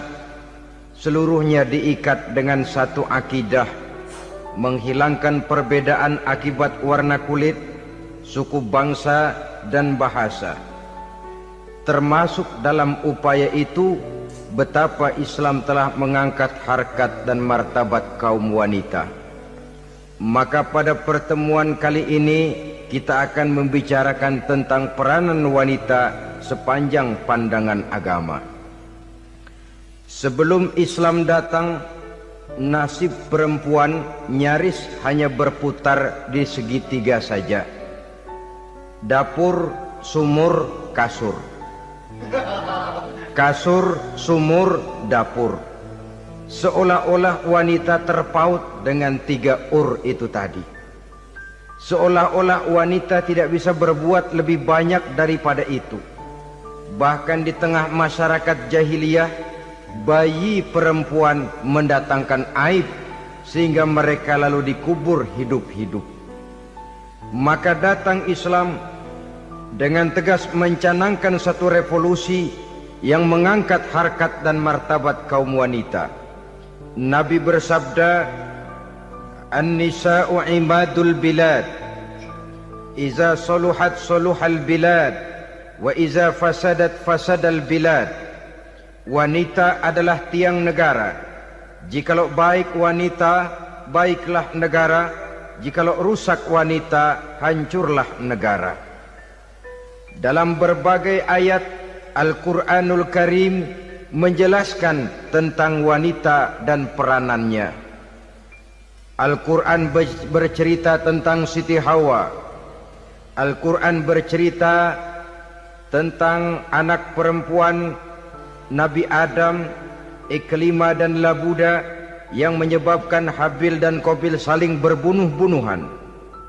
Al-Quran menceritakan bagaimana ibunya Nabi Musa mendapat wahyu untuk menghanyutkan anaknya di hilir sungai Nil.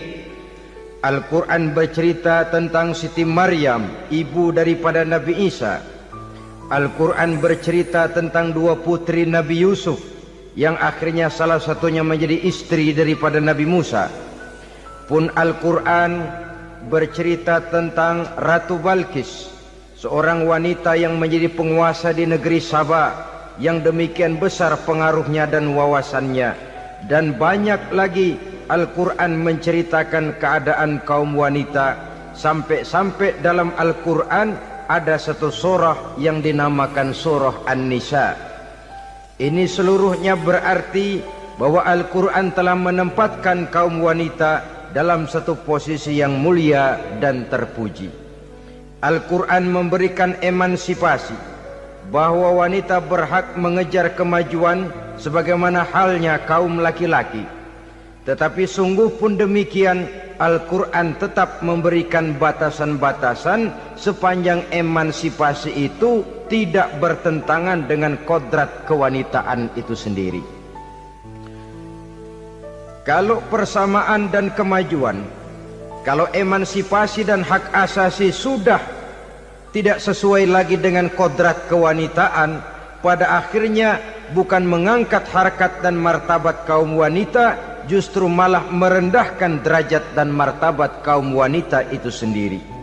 Seperti sebagian besar wanita ini, mereka berteriak menuntut tentang persamaan hak, tapi mereka melupa apa batasan daripada persamaan hak itu sendiri. Sesungguhnya Islam dengan segala konsepsinya yang mengangkat martabat kaum wanita itu, memberikan keleluasaan kepada kaum wanita untuk maju bersama laki-laki sepanjang tidak menginjak-injak kodrat kewanitaan itu sendiri. Kalau sudah sampai kepada menginjak kodrat kewanitaan, maka akan merendahkan martabat kaum wanita. Sebab apa? Secara fisik dan psikis, agaknya memang laki-laki sudah ditakdirkan oleh Allah untuk menjadi pembimbing bagi kaum wanita. Walaupun tidak tertutup kemungkinan wanita tampil sebagai pemimpin, tetapi dari segi fisik biologis misalnya, laki-laki itu diciptakan kekar, kuat untuk memikul dan melaksanakan tugas-tugas yang berat. Sedangkan perempuan pada umumnya adalah lembut, ayu, lemot, denok, geboy, dan lain sebagainya. Maka kalau kita baca sejarah, Allah itu belum pernah mengutus rasul perempuan. Semua rasul laki-laki. Sebab apa? Secara fisik biologis tugas kerasulan lebih dimungkinkan oleh seorang laki-laki. Tugas rasul itu berat. Kadang-kadang perang, dicaci maki, berhadapan dengan ujung tombak, ujung pedang dan lain sebagainya. Makanya seluruh rasul laki-laki, dan Allah belum pernah mengutus rasul perempuan. Dari segi lain, perempuan itu banyak terhalang untuk melaksanakan ajaran agama. Misalnya 1 minggu dalam sebulan perempuan itu terkena cuti khusus, mengalami masa menstruasi, tidak sholat, tidak puasa, tidak melaksanakan ajaran agama yang tidak dibolehkan pada saat menstruasi itu. Kalau ada rasul perempuan,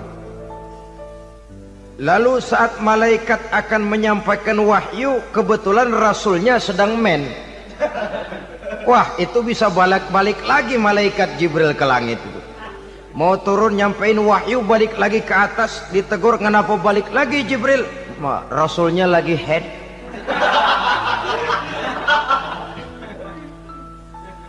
Atau pada saat agama dalam bahaya, agama dalam hinaan, agama dalam ancaman, rasulnya perempuan kebetulan sedang hamil besar.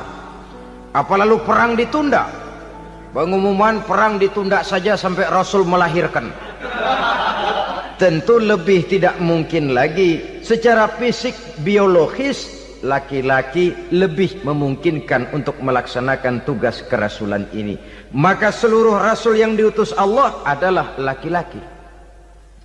Saudara hadirin yang saya muliakan, sungguh pun demikian Islam itu mengangkat martabat wanita sedemikian tinggi sebagai tiang negara yang menentukan jatuh dan bangunnya negara, yang ikut mewarnai bahkan menjadi warnanya suatu negara. Walaupun peranannya memang tidak begitu kelihatan, tapi sesungguhnya amat sangat menentukan. Oleh karenanya secara umum emansipasi yang digariskan oleh Islam, emansipasi yang tidak bertentangan dengan kodrat kewanitaan di berbagai aspek kehidupan. Kalau sekarang emansipasi ini kelihatannya sudah salah pasang, salah kaprah. Bahkan belum lama kita menyaksikan bagaimana ada binaragawati. Di zaman sekarang perempuan sudah mulai angkat besi. Saya mulai mikir kalau perempuan sudah pada angkat besi, ini sudah tanda suaminya udah dekat dibanting-bantingin ini. Tahun-tahun mendatang mungkin akan menyusul perempuan mulai narik becak.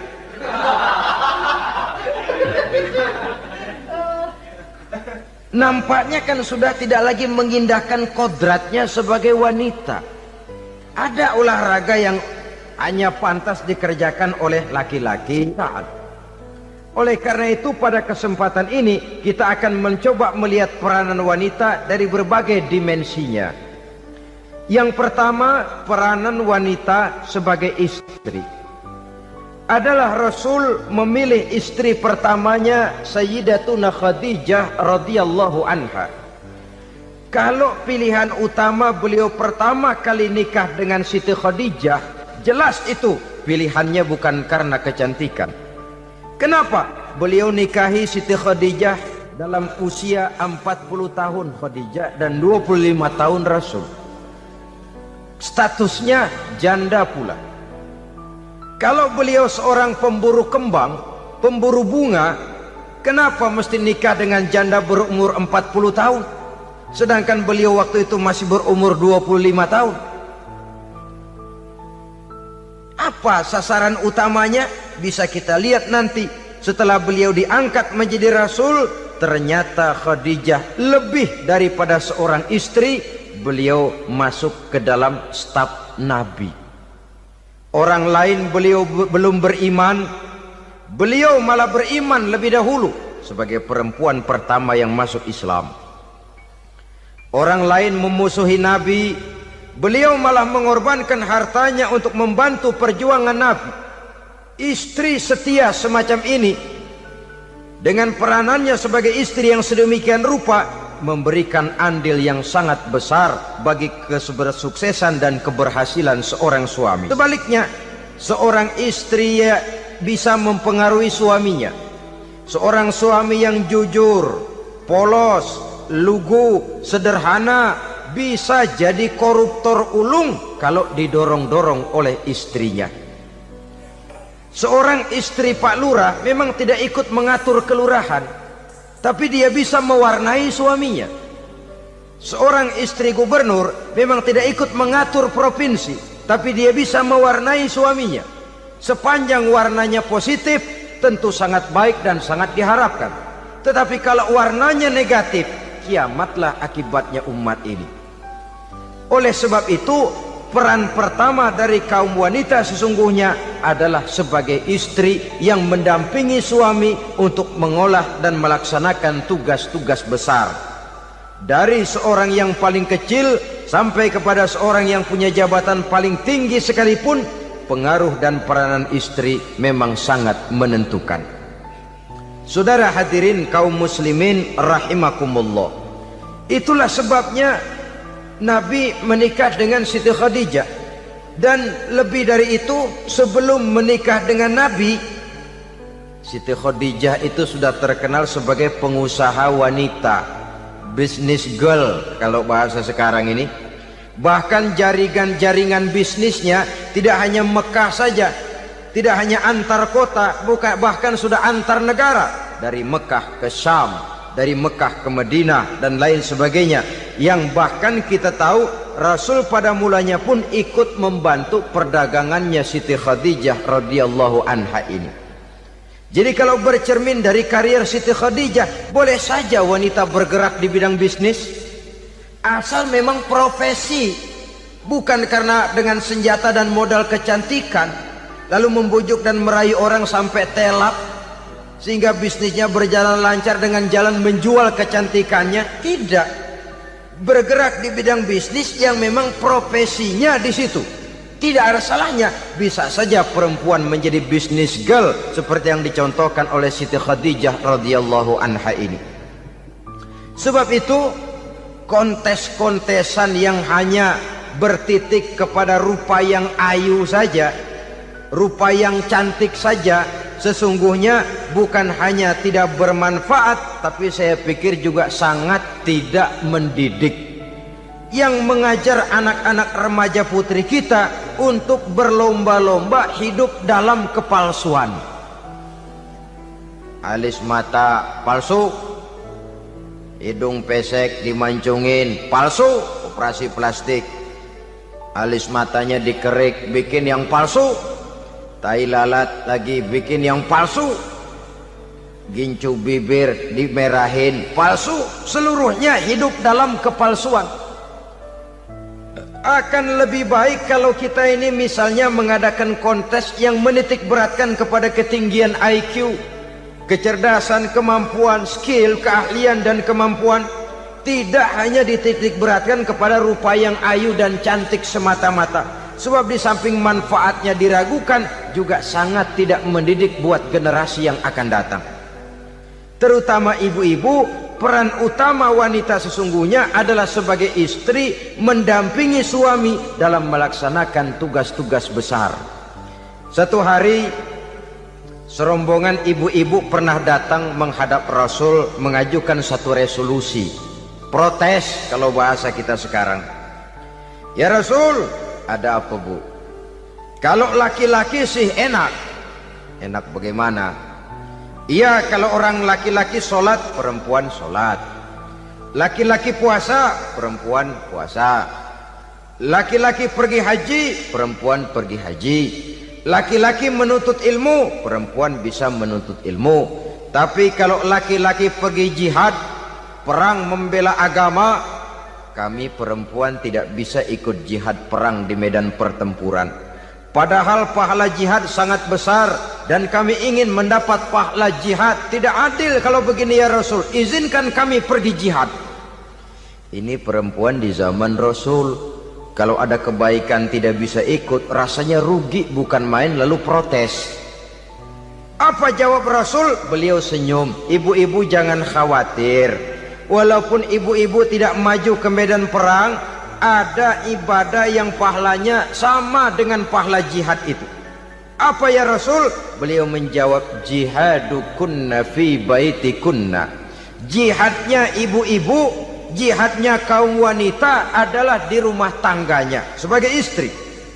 Memasak makanan suaminya, mencuci pakaian istrinya, mengasuh, merawat dan membesarkan anak-anaknya, itu seluruhnya bagian daripada ibadah yang pahalanya tidak kurang dengan pahala jihad.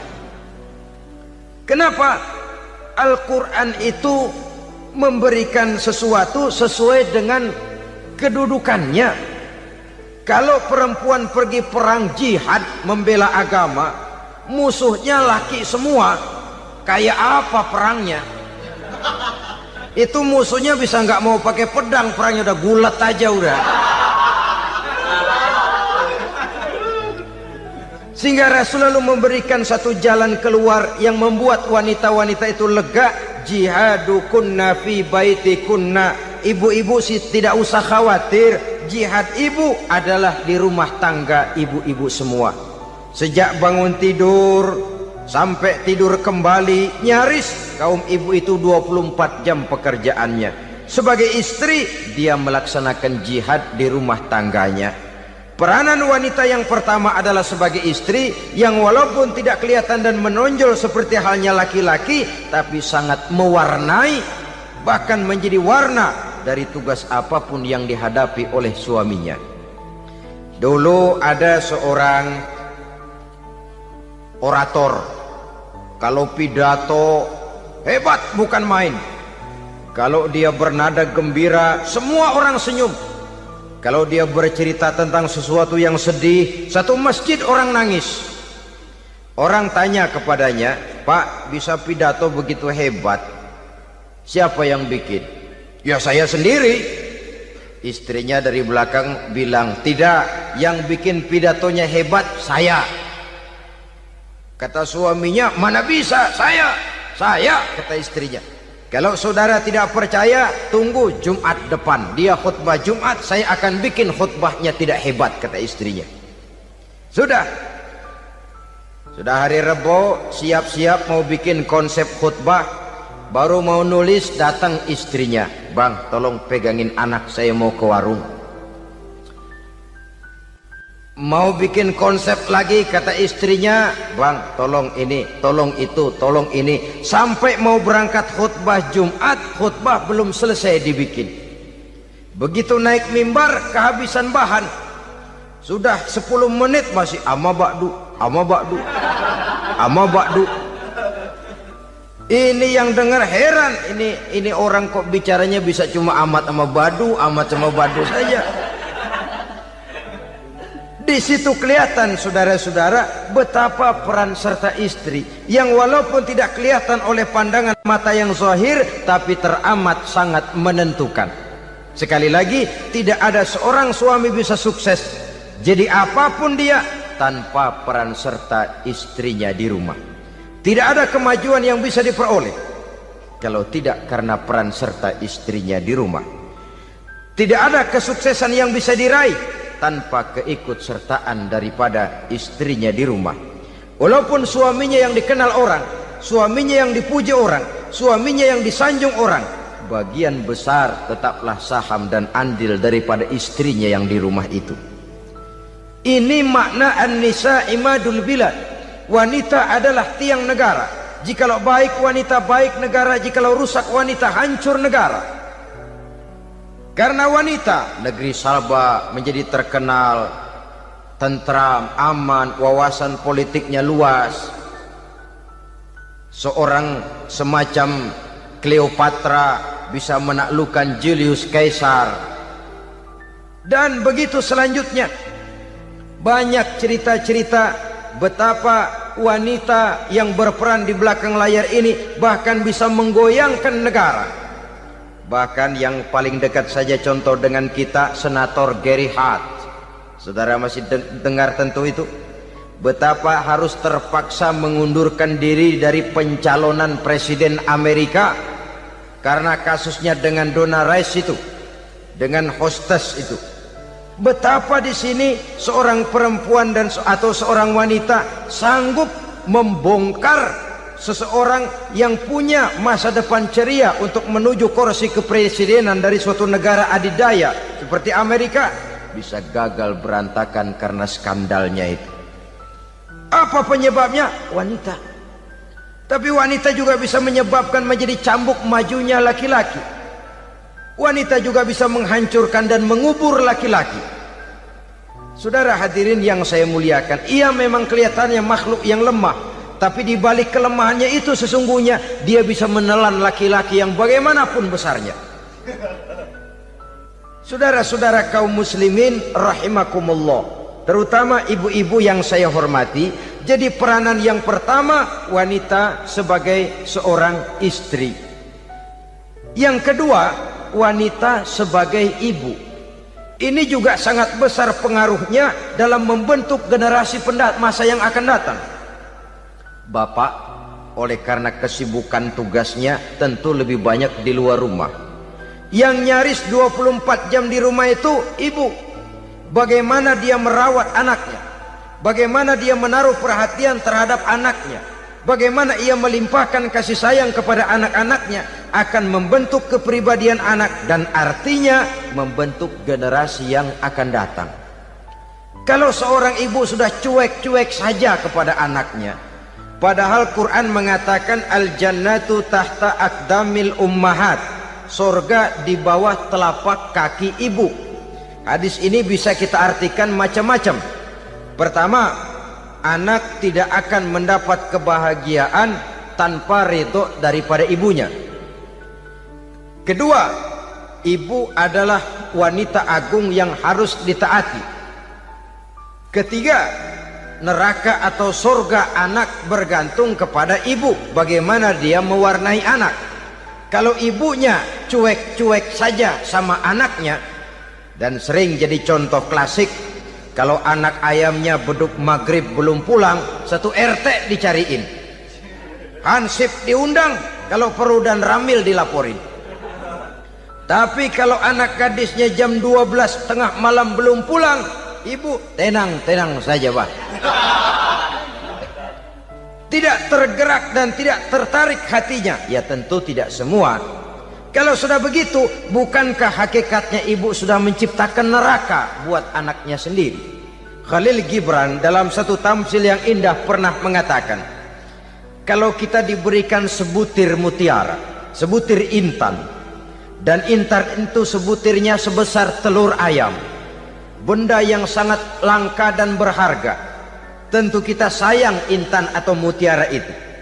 Kita jaga baik-baik, kita simpan dalam kotak, kotaknya kita kunci, kotak itu kita simpan di dalam lemari, lemarinya kita kunci lagi, lemarinya ada di dalam kamar, kamarnya pakai pintu, pintunya kita kunci lagi, kamar itu ada dalam rumah, rumahnya pakai pintu, dikunci lagi, kemudian rumahnya pakai pintu gerbang besar, gerbangnya juga digembok lagi. Untuk menjaga intan itu jangan sampai hilang, begitu usaha kita berlapis-lapis. Dan intan itu sudah diberikan kepada kita, kata Khalil Gibran. Apa dia? Anak-anak yang diamanahkan Allah kepada kita. Itu intan-intan mahal, itu mutiara-mutiara pilihan yang dititipkan dan diamanahkan untuk kita jaga sebaik-baiknya. Haruskah dia sia-sia di tangan kita? Haruskah dia merana jatuh di tangan ibu yang tidak punya tanggung jawab? Saudara hadirin yang saya muliakan, oleh karenanya peranan sebagai ibu ini sangat menentukan bagi pembentukan generasi yang akan datang. Salah ibu mengarahkan anak, akan lahir generasi mendatang yang tidak kita harapkan. Sehingga Nabi bersabda, kullu mauludin yuladu 'alal fitrah fa abawaihi yuhawwidanihi aw yunassiranihi aw yumajjisanihi. Setiap bayi dilahirkan dalam keadaan suci, setiap bayi dilahirkan dalam keadaan bersih, tidak punya dosa. Islam tidak mengenal dosa warisan. Semua saja bayi lahir dalam keadaan suci dan bersih. Kalau demikian lalu bagaimana? Kata Nabi, ibu bapaknya lah yang kelak akan menjadikan anak itu sebagai Yahudi, yang kelak menjadikan itu anak itu sebagai Nasrani, atau menjadikan anak itu sebagai Majusi. Ibu bapaknya yang mewarnai anak. Ibaratnya anak itu kertas putih, mau ditulis tinta hijau warnanya hijau, mau ditulis tinta merah warnanya merah, mau ditulis tinta hitam pun warnanya hitam. Oleh karena itu pembentukan anak yang soleh secara mental sesungguhnya sudah diwarnai oleh kebiasaan ibu bapak dalam pergaulan di rumah tangganya secara mental. Sehingga dengan demikian saudara-saudara, salah kaprah ibu dalam mengarahkan anak-anaknya akan melahirkan generasi penerus yang sungguh-sungguh tidak kita harapkan, dan pada gilirannya akan membahayakan perkembangan bangsa dan negara, membahayakan kita sebagai suatu umat. Apalagi sekarang ini masih banyak orang-orang muslim, orang-orang tua muslim yang kadang-kadang menyekolahkan anaknya di sekolah yang membahayakan akidahnya, mematikan imannya, menghancurkan tauhidnya. Pokoknya asal bonafid keluar sekolah ada jaminan lapangan kerja, perkara anak mau kafir mau murtad bukan urusan. Alangkah ironi dan sangat menyedihkan. Saudara-saudara yang saya hormati, jadi dari segi kaum wanita peranan ibu sangat besar. Dari segi anak, ketaatan kepada ibu, doa restu ibu akan membawa kepada kebahagiaan hidup. Doa ibu mustajabah, kutukan ibu manjur. Beberapa hikayat dan riwayat menjadi contoh dan tamsil buat kita betapa tidak ada satu kebahagiaan di dunia ini yang bisa ditegakkan tanpa doa restu daripada ibu. Pantas kalau dalam Al-Quran ada ummul kitab, ibunya atau induknya kitab. Tiap negara punya ibu kota, bapak kota tidak ada. Lalu lagi wawasan Nusantara disebut ibu pertiwi, bapak pertiwi kemana tahu. Saudara hadirin yang saya muliakan, lalu dalam peringatan hari-hari besar nasional ada yang namanya Hari Ibu. Hari bapak nggak pernah diperingati. Ada Hari Ibu, dan ibu itu pun ada Ibu Kartini, ada Ibu Dewi Sartika, dan macam-macam lagi yang seluruhnya merupakan refleksi dan gambaran betapa peranan kaum wanita di dalam kehidupan ini yang memang banyak mewarnai dan menjadi warna dari suatu kegiatan. Saudara-saudara kaum muslimin rahimakumullah, apabila yang pertama tadi kita melihat peranan kaum wanita sebagai istri, betapa ia berpengaruh besar dalam ikut menunjang keberhasilan dan kesuksesan suaminya. Kemudian pada peranannya yang kedua, wanita sebagai ibu di rumah tangga, betapa ia ikut membentuk, mempengaruhi, mewarnai dan membimbing kepribadian anak sebagai generasi penerus. Maka pada peranan yang ketiga ini kita akan melihat wanita sebagai social agent, sebagai penggerak kegiatan sosial di berbagai bidang kehidupan. Apakah itu bernama majelis taklim, apakah itu bernama perkumpulan dan yayasan-yayasan kemanusiaan, organisasi-organisasi yang bergerak di bidang pendidikan, bahkan di zaman sekarang bukan hanya menjadi penggerak sosial, bahkan sudah banyak kaum wanita yang menggerakkan satu bangsa. Dunia mengenal Margaret Thatcher, dunia mengenal Indira Gandhi, dunia mengenal Bandara Naike, dunia mengenal Corazon Aquino, dunia mengenal Golda Meir dulu itu dari Israel. Dunia mengenal Imelda Marcos yang ambisius, tapi yang kemudian melangkah kepada jalan yang negatif dari tujuan semula. Ini bukan hanya sekedar social agent, tapi bahkan sudah mengarah kepada menggerakkan dan mewarnai suatu bangsa. Islam membuka pintu ke arah itu. Wanita duduk dan berfungsi sebagai social agent, mengurus berbagai macam perkumpulan yang bertujuan kepada kebajikan, menyantuni yatim piatu, memelihara kesehatan, menyayangi binatang, memelihara kelestarian lingkungan dan lain sebagainya. Islam membukakan pintu sepanjang peranan sebagai istri dan sebagai ibu tidak diabaikan. Ini sebab yang utama. Salah seorang perempuan, kaum wanita, kalau terlalu aktif berorganisasi, terlalu aktif bermasyarakat, terlalu aktif dalam berbagai macam perkumpulan, lalu melupakan tugas utamanya sebagai istri dari suaminya, sebagai ibu dari anak-anaknya. Ibu asik rapat sana rapat sini, anak tidak pernah diajak rapat. Akhirnya si anak bikin perkumpulan sendiri, rapat menurut versi mereka, sehingga akibatnya yang timbul anak merasa kurang diperhatikan oleh ibunya. Ngaji bagus, tapi kalau sepanjang hari ngaji saja, suami pulang mau makan tidak ada makanan, mau berganti pakaian belum lagi diteriskan pakaiannya, tentu ini melupakan fungsi yang utama. Kegiatan sosial, kegiatan di organisasi adalah jadwal kegiatan setelah fungsi sebagai istri dari suami, sebagai ibu dari anak-anak dilaksanakan dengan sebaik-baiknya. Bukan tidak baik ngaji, kalau dari ngaji ke ngaji saja. Bangun tidur ngaji, jam 7 ngaji, berangkat jam 11, sholat zuhur berangkat ngaji lagi, pulang sore, malam ngaji lagi. Suami tidak terurus, anak-anak pun terbengkalai, rusaklah rumah tangga. Dan bukankah satu bangsa terdiri dari satu tatanan masyarakat, dan tatanan masyarakat yang paling kecil bernama keluarga? Keluarga merupakan unit dari masyarakat, unit yang terkecil, dan keluarga terdiri dari pribadi-pribadi yang merupakan bapak, ibu, dan anak-anak. Sehingga masyarakat bangsa yang baik terdiri dari masyarakat yang baik, masyarakat yang baik tersusun dari keluarga-keluarga yang baik, dan keluarga yang baik akan muncul dari pribadi dan individu yang baik.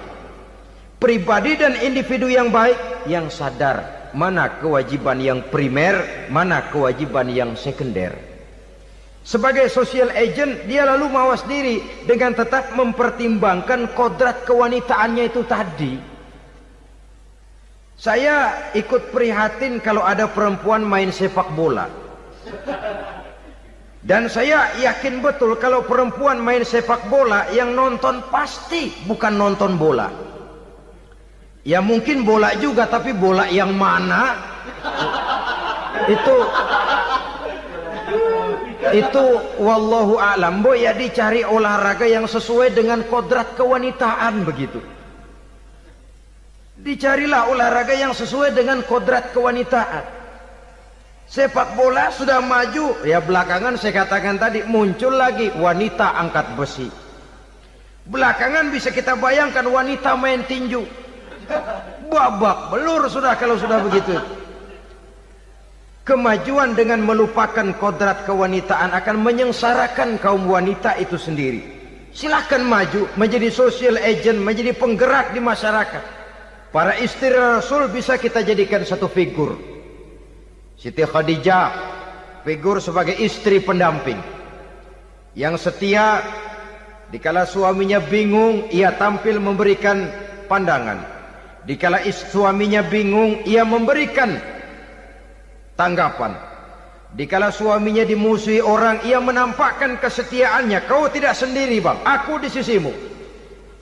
Dikala jiwanya gelisah ketika pertama kali menerima wahyu berhadapan dengan malaikat Jibril, Khadijah yang menghibur. Kalla ma yukhzikallahu abada. Tidak apa-apa bang, Allah tidak akan menyusahkan kau untuk selamanya. Tenang sajalah, tenang.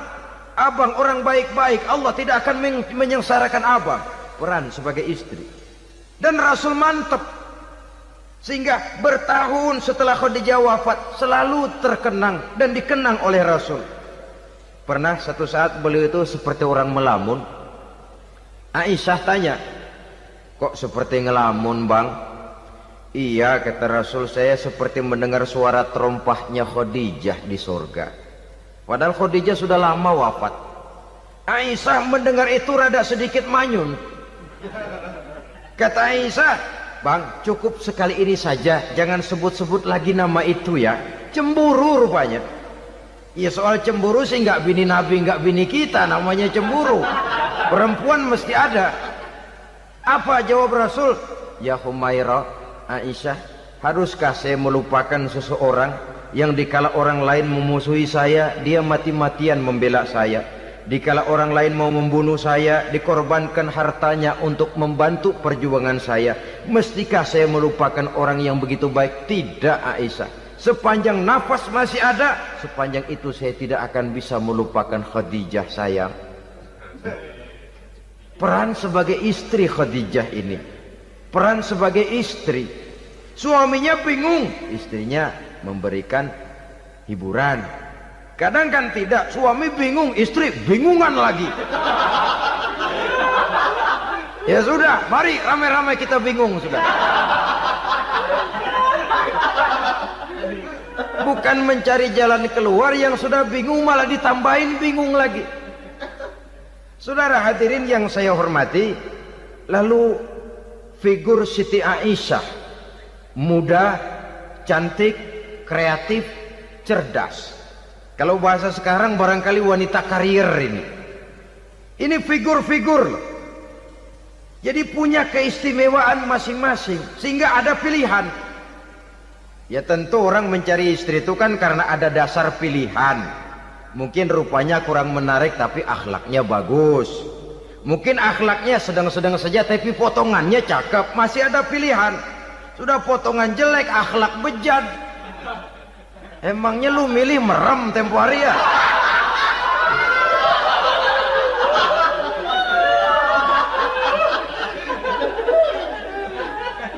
Sudah nggak ada pilihan apa-apa. Lalu ada istri yang punya keistimewaan karena sifatnya yang sabar, ada yang wataknya itu pemurah, ada yang sifatnya itu belas kasih. Pendeknya, dari istri-istri Rasul kita bisa menemukan figur-figur wanita teladan.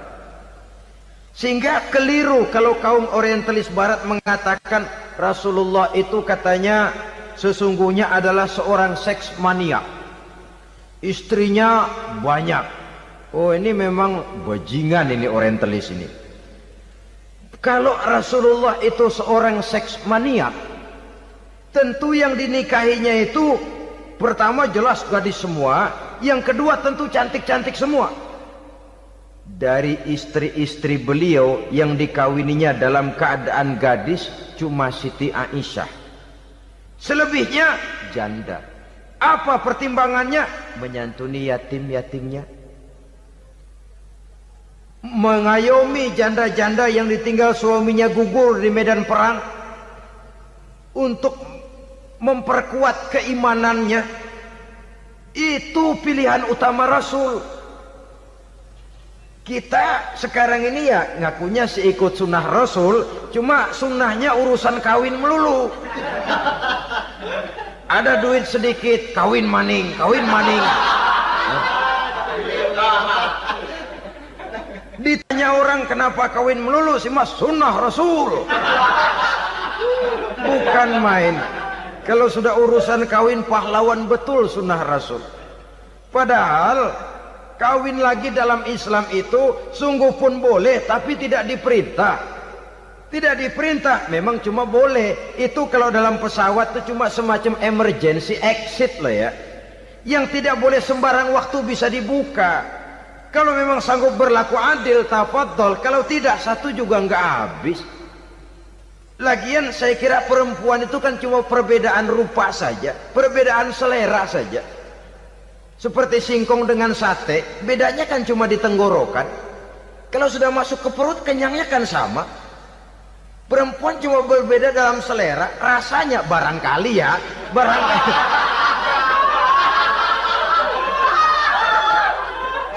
Barangkali tidak jauh beda.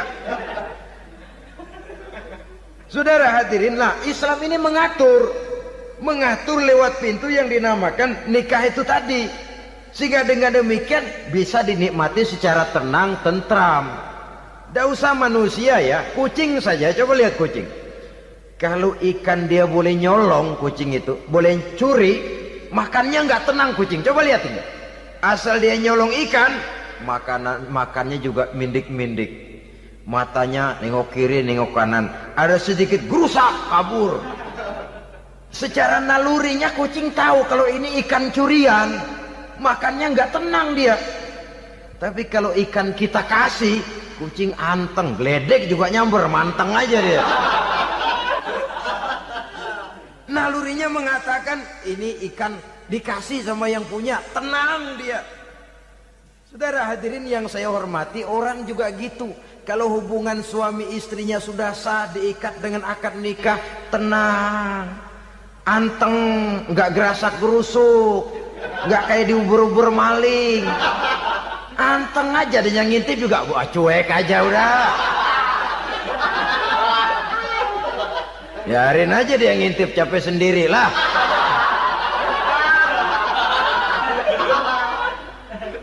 Tapi kalau nyuri-nyuri, coba lihat dah. Mana di kebun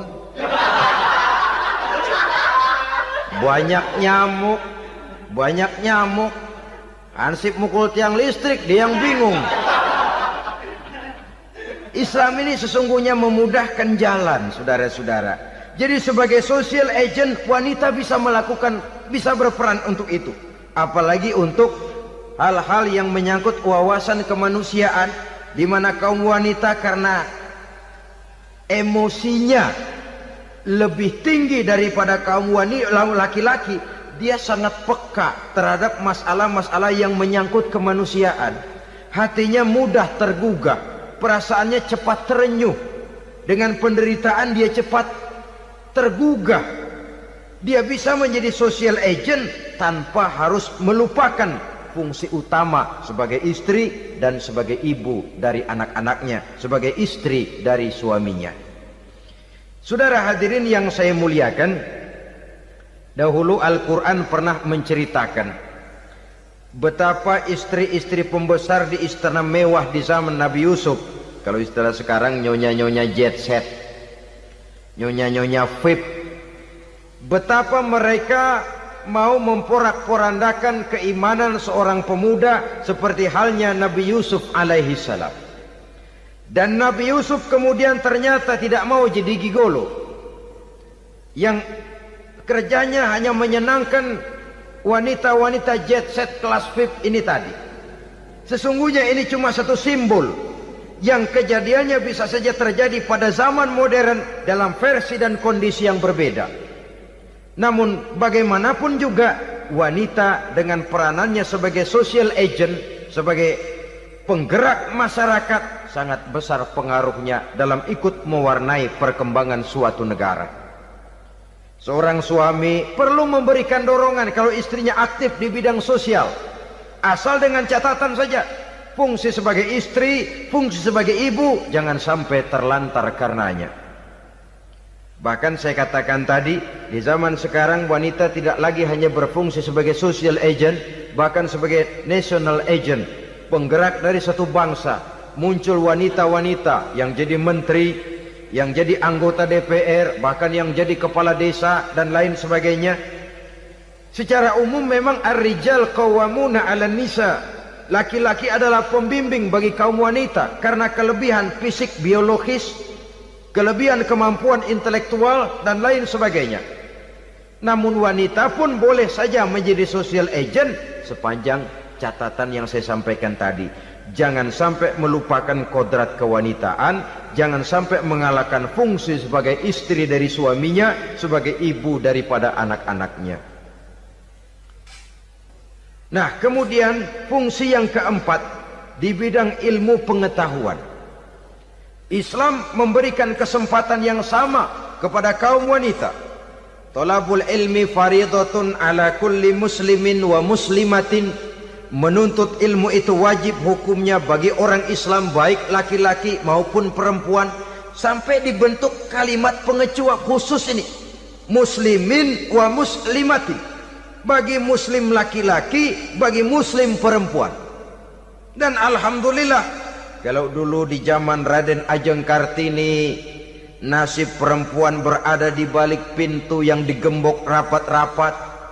Siklusnya berputar cuma sumur, dapur, kasur, kasur, sumur, dapur, dapur, sumur, kasur. Melingkar di situ-situ saja peranan kaum wanita. Memberontak jiwa Raden Ajeng Kartini, menuntut persamaan bahwa wanita berhak maju sama dengan laki-laki. Entah Islam sejak 14 abad yang lalu sudah mencanangkan ini, menuntut ilmu wajib bagi laki-laki dan perempuan beragama Islam. Orang Islam baik dia laki-laki, baik dia perempuan, wajib menuntut ilmu. Ilmu dalam artian umum, tidak hanya sekedar fikih tauhidnya, ya di bidang kedokteran, di bidang teknik, di bidang hukum dan lain sebagainya. Ini yang perlu dibanggakan. Kalau perlu, ini yang perlu diadakan kontes. Kontes IQ. Wanita yang paling berprestasi di bidang ilmiah, wanita yang punya prestasi di bidang menjaga kelestarian lingkungan hidup, wanita yang punya prestasi menggerakkan sosial, menyantuni yatim piatu, memelihara kesehatan. Adakan kontes macam itu untuk mendorong. Ini enggak, kalau kontes yang diukur betis, bibir, pinggul, payudara, lubang hidung, ukur sekalian kita. Apa manfaatnya dan apa unsur pendidikan yang ada di dalamnya? Tidak menguntungkan, tidak mendidik, dan tidak membawa manfaat. Kecuali lalu yang timbul pola hidup konsumen, pola hidup konsumer, pola hidup yang material, pola hidup yang wah, pola hidup yang gemerlapan. Ya, kalau oleh anak-anak muda yang terjangkau. Kalau tidak, dia hanyut ditelan mimpinya. Dia ingin bergaya hidup jet set, sementara dia dihadapkan oleh kenyataan bahwa dia tinggal di kampung, ibu bapaknya orang kampung, dan lain sebagainya. Jiwanya berontak, terjadilah kegalauan, terjadilah kerancuan, terjadilah komplikasi, perang di batin antara keinginannya dengan lingkungan nyata yang dihadapinya. Dan kalau sudah ada gejala semacam itu, penyakit-penyakit kejiwaan akan mudah muncul. Ini gejala terutama buat orang-orang yang tinggal di daerah transisi. Kota besar bukan, kampung banget juga enggak, daerah cekak. Akibatnya gayanya ya sering gaya enggak karu-karuan, gaya kepalang tanggung jadinya. Saudara hadirin yang saya muliakan, akhirnya apa? Santri tapi lagunya kayak koboi. Koboi tapi sesungguhnya santri. Saudara hadirin yang saya hormati, maka di bidang ilmu pengetahuan wanita mempunyai peranan yang sangat besar. Dia bisa tampil dengan karya-karya ilmiahnya yang membawa manfaat bagi perkembangan agama, bangsa dan negaranya. Majulah kaum wanita dengan ilmu pengetahuan, tuntutlah ilmu seluas-luasnya. Kita hidup di satu negara yang merdeka, kita beragama yang memberikan satu keyakinan bahwa menuntut ilmu merupakan kewajiban, bahwa peranan wanita tidak hanya di belakang dapur, lain sebagainya, yang seluruhnya terpantul dari dinamika kehidupan kaum wanita. Saudara-saudara kaum muslimin rahimakumullah. Kemudian yang kelima, peranan wanita dalam bidang agama. Kita bersyukur sekarang ini gejalanya dimanapun pengajian, biasanya lebih ramai pengajian ibu-ibu dari bapak-bapak. Peringatan hari-hari besar keagamaan, biasanya lebih ramai ibu-ibu daripada bapak-bapak. Pengajian ibu lebih ramai, padahal kalau bicara sibuk, lebih sibuk ibu daripada bapak misalnya. Kalau sudah pengajian bapak-bapak, biasanya pengajiannya ramai cuma 3 giliran itu. Pembukaan, maulid, penutupan. Kalau sudah yang rutin pengajian tiap minggu, 3 pojok yang ngaji. Yang atuh nguap, yang atuh pules, yang atuh ngiler. Saudara hadirin yang saya muliakan, ada badan kontak majelis taklim yang merupakan wadah daripada kegiatan ibu-ibu. Ada Ittihadul Muballighat, Persatuan Muballighat.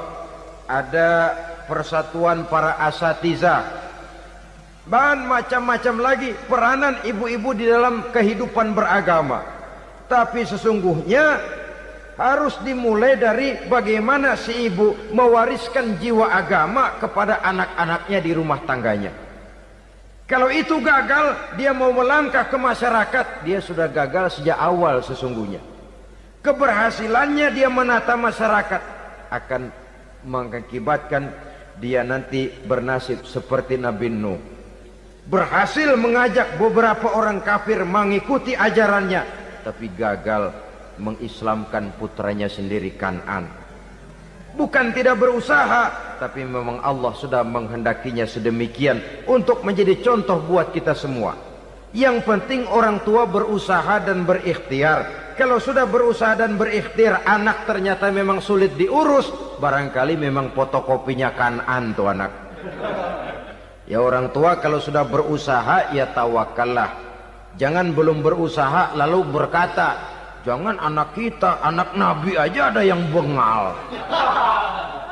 Ngajar tidak mau, mengajar anak tidak mau, mendidik anak tidak mau, lalu mencontoh Nabi, salah kaprah namanya. Kaum wanita bisa berperan di dalam agama. Ketika Rasul hijrah, itu kan beliau tidak langsung ke Madinah. Dari Mekah itu beliau mengambil jalan arah ke kiri menuju Gua Sur. Ini dalam strategi militer punya makna sendiri. Jenderal yang ulung, ahli strategi militer ini. Di Gua Sur sana beliau tinggal 2 hari 3 malam. Siapa yang membawa makanan ke Gua Sur? Siapa yang menjadi kurir untuk mengintai kegiatan-kegiatan Quraisy setelah Nabi berangkat hijrah? Asma, putri Abu Bakar Siddiq radhiyallahu anhu. Jadi kurir, jadi spion, membawa makanan untuk Rasul dan ayahnya di Gua Sur. Ini peranan wanita. Di tengah bahaya, di tengah keadaan posisi terjepit, Rasul di dalam gua, diamatinya keadaan Quraisy, dilaporkannya kepada Rasul. Jasa seorang wanita bernama Asma, putri dari Abu Bakar Siddiq radhiyallahu anhu.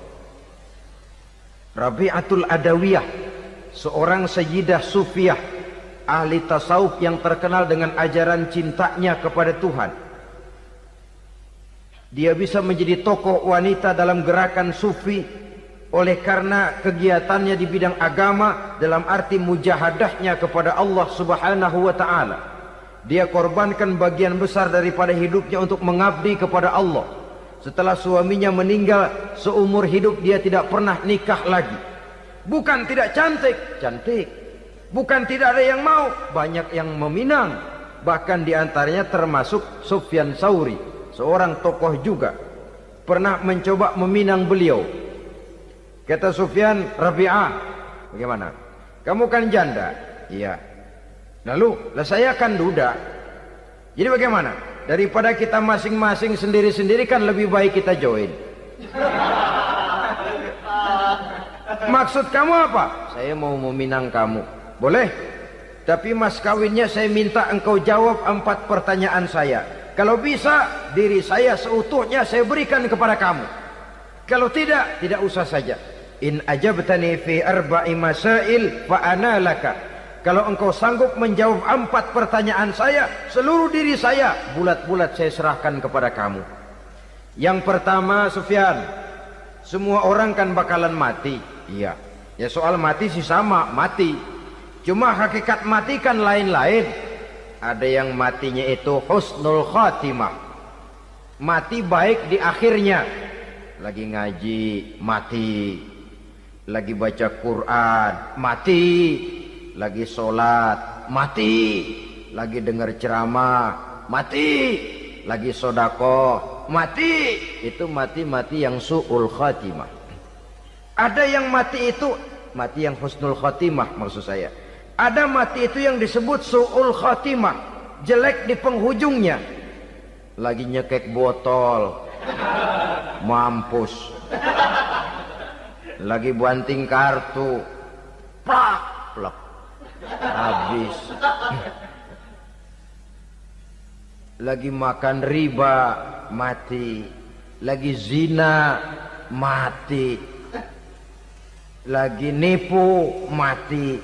Kira-kira kalau saya nanti mati su'ul khotimah apa husnul khotimah? Loh, saya nggak tahu, kamu mati saja belum. Tidak bisa kamu jawab, tidak bisa. Yang kedua, setelah mati kita masuk ke alam kubur. Di kubur kita akan dapat nikmat kubur atau azab kubur. Hari itu kira-kira saya dapat nikmat apa dapat azab? Saya tidak tahu. Di padang mahsyar setelah ditimbang kita dapat kitab di tangan kanan kalau baik, di tangan kiri atau dari belakang kalau jahat. Hari itu saya dapat kitab di tangan kiri apa tangan kanan? Saya nggak tahu. Yang keempat, orang akan lewat di atas sirat. Yang selamat sampai surga, yang celaka sampai ke neraka. Kira-kira saya yang selamat apa yang celaka? Wah, kata Sofyan, gua nggak tahu, udah butak dah lempangan itu deh. Kalau kau tidak tahu Sofyan, tidak bisa jawab 4 pertanyaan ini, maaf saja, lamaranmu saya tolak dan saya tidak akan nikah. Ini yang saya khawatir. Maka dia terkenal sebagai Sayyidah Sufiyah, tokoh wanita dalam dunia sufi. Dan artinya wanita bisa berperan banyak dalam bidang agama, sebagai pengasuh majelis taklim, sebagai pengasuh yatim piatu, sebagai gerakan-gerakan keagamaan yang positif dan lain sebagainya. Ini dimungkinkan karena Islam menunjang harkat dan martabat kaum wanita. Maka majulah kaum wanita Islam Indonesia dengan tetap menjaga kodrat kewanitaannya. Inilah yang kita sampaikan pada kesempatan ini. Terima kasih atas segala perhatian. Mohon maaf atas segala kekurangan. Wassalamualaikum